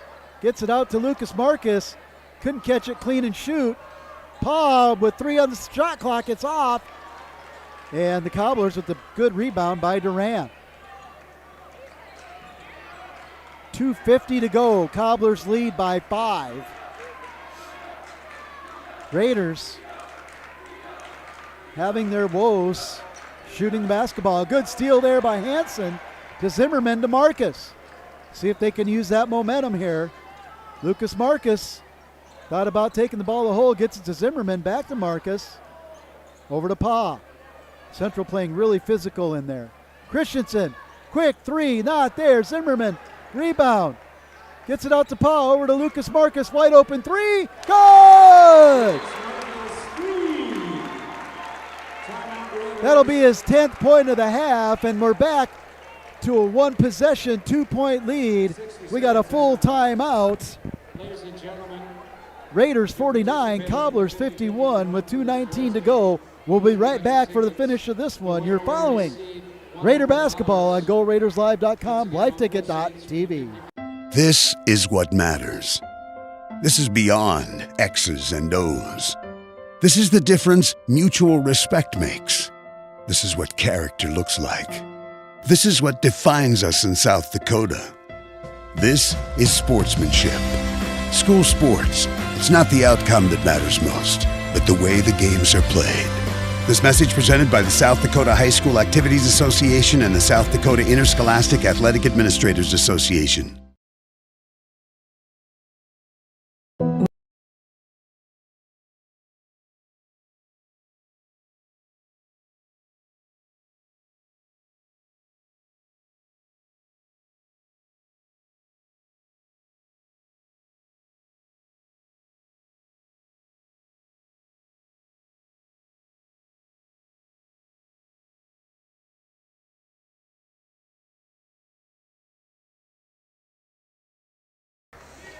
Welcome back to our crosstown rivalry boys varsity game. The instant replays was number 24, Julius Duran for the Cobblers, and then a great rebound by Zimmerman and a follow-through 3 by Marcus. Good job, Danica. Yep, it was a big rebound by Zimmerman there. 2:05 to go. Cobblers will reset it off. The ball out of bounds. And we're going to get a push. And Bimbo refuses the help up by Hansen. And I think it's going to be on Hansen. His second. Team first. Cobblers will have a fresh shot clock with a 2-point lead. Duran marked by Christensen. Duran calls for Smith.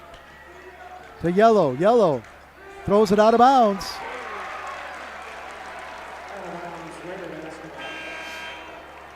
Crawford will come in for Hansen. Well, reset here. We have Christensen, Paw, Crawford, Lucas Marcus, and the sophomore Andrew Zimmerman in for the Raiders. We have Smith, Bissonette, Yellow, Benbow, and Duran for the Cobblers. Turnover by the Raiders. Yellow takes it in the paint. Not there. Kicks it out to Benbow. Yellow in the corner, being marked by Lucas Marcus. Benbow at the mascot. Lucas Marcus takes a stab, and then Yellow doesn't see and misses the layup, and then it comes back in bounds. Stays with the Raiders. Seth Paw kicks it out to Crawford. Crawford doesn't take the three. Lucas Marcus wants that layup back. He knew he had Bissonette trailing and just was off timing a little bit. The Raiders will try to get a set play with 28 seconds on the shot clock. We'll stay right here since it's a 30-second timeout. And look at this one with 1:08 to go. Raiders 49, Cobblers 51. And just kind of an odd turn of events there where Yellow got the ball over and thought that it wasn't going to be played back to him. It was. Lucas Marcus scoops it up. Had Owen Bissonette hustling, trailing on a layup, and Lucas Marcus just put it off the glass a little hard. But hustling for the rebound was Crawford and Lucas Marcus. They eventually get it to Paw, and first-year head coach Brandon Yellow called a timeout to get a set play here. Christensen will take it out on the letters, on the R of the Raiders. Paw, bottom of the SR logo. Christensen, show screen, so does Zimmerman. Christensen, pick and roll with Zimmerman. Out to Lucas Marcus for three. It's off. Crawford sneaks in, gets the rebound. Crawford push out to Christensen. Three, good!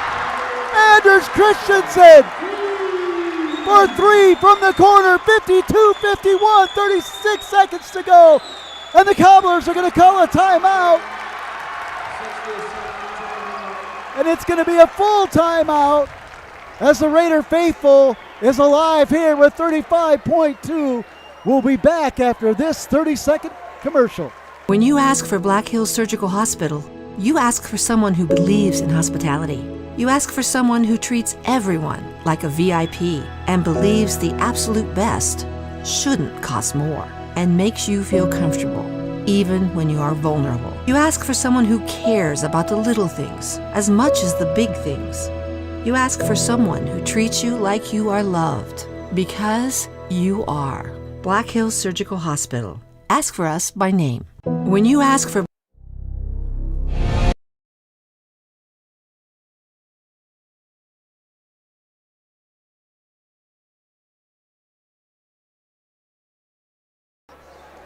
Welcome back to our the fourth period of the Crosstown Rivalry Stevens Central game.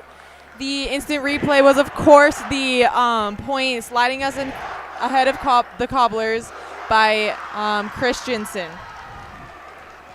Yeah, big three by Christensen off a great hustle by the 8th grader Peyton Crawford. And buckle up, fans, 35-2. Neither team really deserves to lose. Yellow will get the ball, bring it over the timeline. 22 on the shot clock. There will be a slight difference. Shot to game, about 6 seconds. Duran goes in, tough, contested. Hansen will come out of there with the rebound. He'll get it to Lucas Marcus, who's hammered with 14.1. Cobblers forced to foul. Crawford will come in for his handles. Hansen will go out. They needed his defense. And it's not going to be a shooting foul because there's still 3 to give for the Cobblers. Get it into Lucas Marcus, and they're going to take another 2.5 off, and it'll be another foul. They have 2 more to give. That one's on Duran.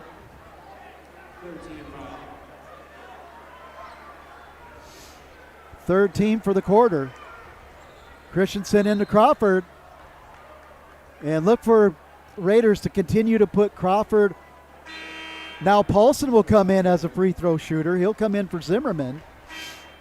So Crawford and Paulson are in for their free throw shooting, knowing that with 11.9, this will be the 5th foul. So they want either Crawford or Paulson to get the ball. And they're just playing the analytics here of who has the free throw percentage for the Raiders. Christensen now will bring the ball in.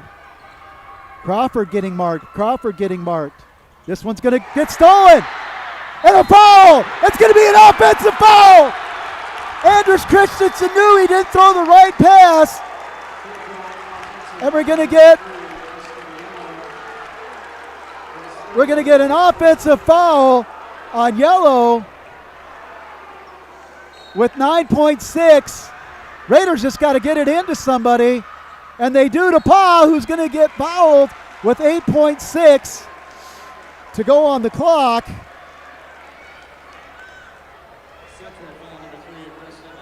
And what a gutsy play by the junior Anders Christensen.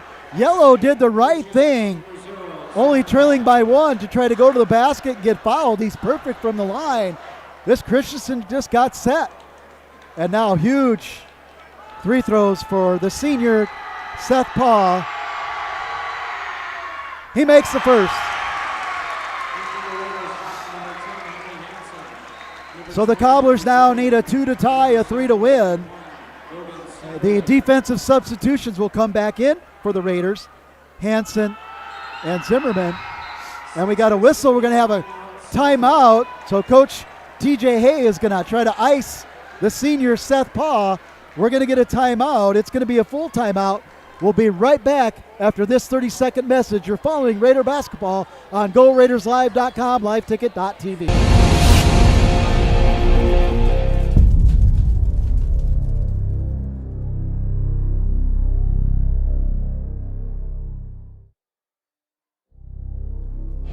Things were a little different.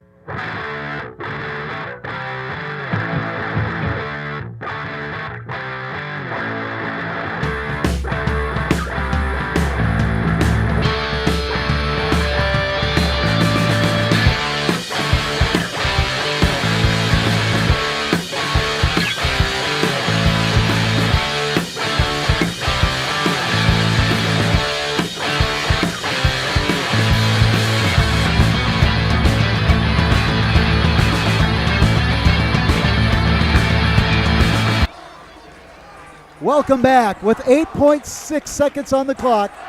Coming out of the strategic timeout by head coach TJ Hay to ice the 5'11 senior guard, number 0, Seth Pa.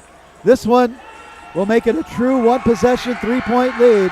Pa, his throw, good! Raiders lead by 3. And we're going to get stoppage of the clock for substitutions. And now back in for the Raiders, Van Beek is in. Crawford's in. Zimmerman will come out. They're going a small lineup, all guards to defend, as Central has taken out Bissonette.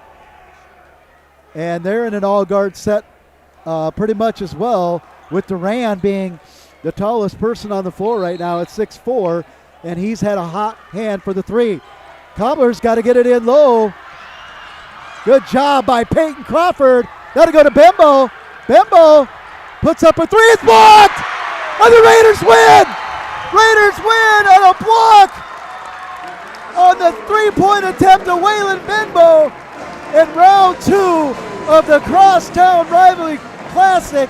Does not disappoint as your Stevens Raiders come back trailing before the half to take a 1-point lead in the half. And then this was just Danica slobber knocker, like a heavyweight fight, punch after punch. Cobblers had the lead, but after the big 3 of Christensen and 2 huge free throws by Seth Pa, the Raiders show their grit and their fight. And what a great game. Hats off to the Central Cobblers. They played a great game. And Preston Yellow and Julius Duran, their seniors, along with Sean Smith and Owen Bissonette, really had nothing to hang their heads about. What a fantastic game here as we end this one 51-54. We'll be right back after this 30-second commercial to bring you players of the game and a stat breakdown. Back in 1979. But at McKee Ford, our approach to customer service hasn't changed. We're a family-owned and operated dealership with a commitment to respect and integrity. See us on the Big Ford Corner or online at McKeeFord.com. At McKee Ford, we've got it. F-Series, Super Duty, Rangers, and Mavericks. All with up to $14,485 off MSRP. See us on the Big Ford Corner or online at McKeeFord.com.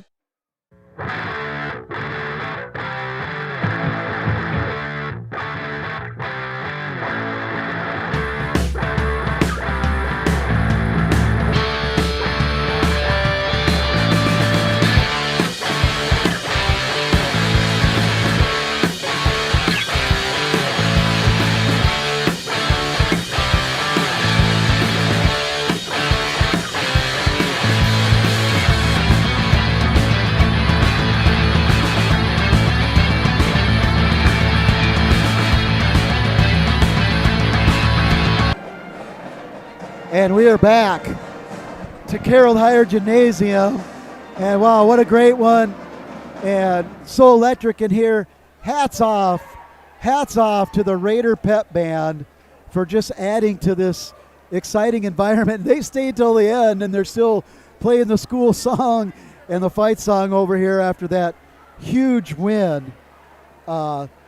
Raiders 54, Cobblers 51 in an instant classic here tonight. We just received the stats, but before that, we have to call for both games here, the girls and the boys. We have to announce our Stevens Sports Network producers, players of the game. Danica, why don't you go ahead and announce the girls' players of the game that you guys picked? Yeah. So our first player of the game was Mackenzie Schreiber. She was the top scorer for the entire game with 14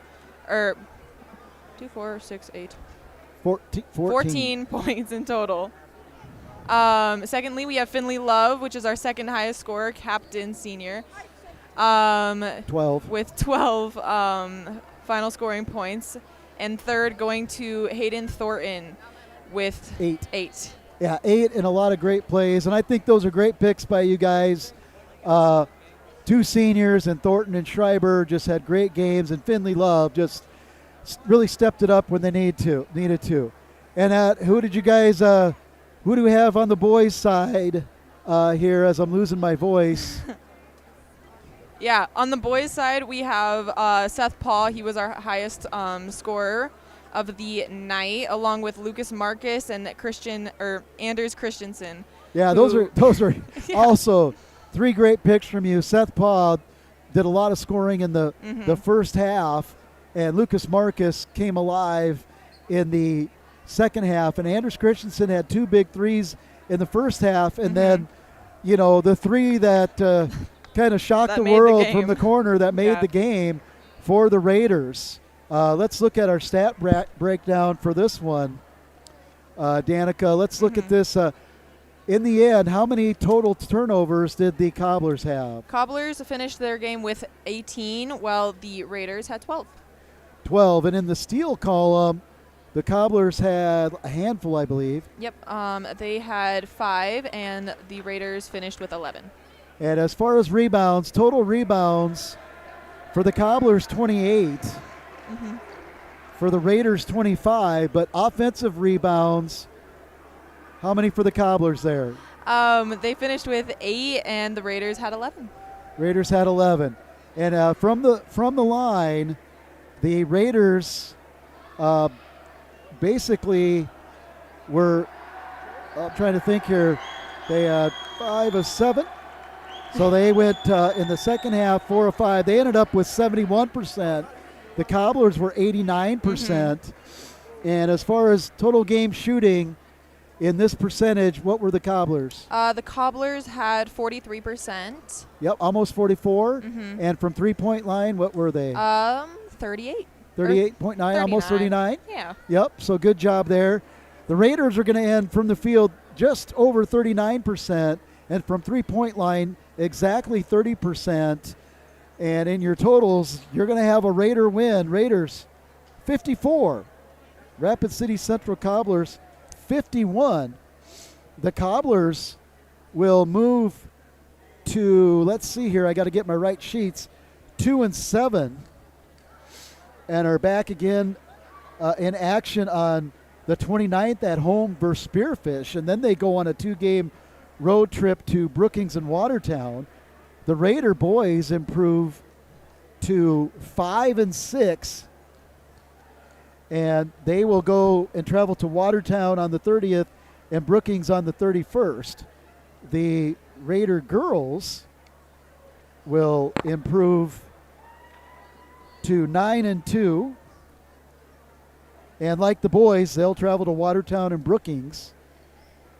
The Cobbler girls, if I can find my sheet here, will now go to 4-5. And like the boys, they'll take on Spearfish on the 29th at home. Or excuse me, that's on the road. Both those games are at Spearfish. I apologize. And then they play Watertown and Brookings. So that'll do it for us. Once again, congratulations to the Raider girls player of the game, Senior Hayden Thornton, Senior Mackenzie Schreiber, and Senior Finley Love.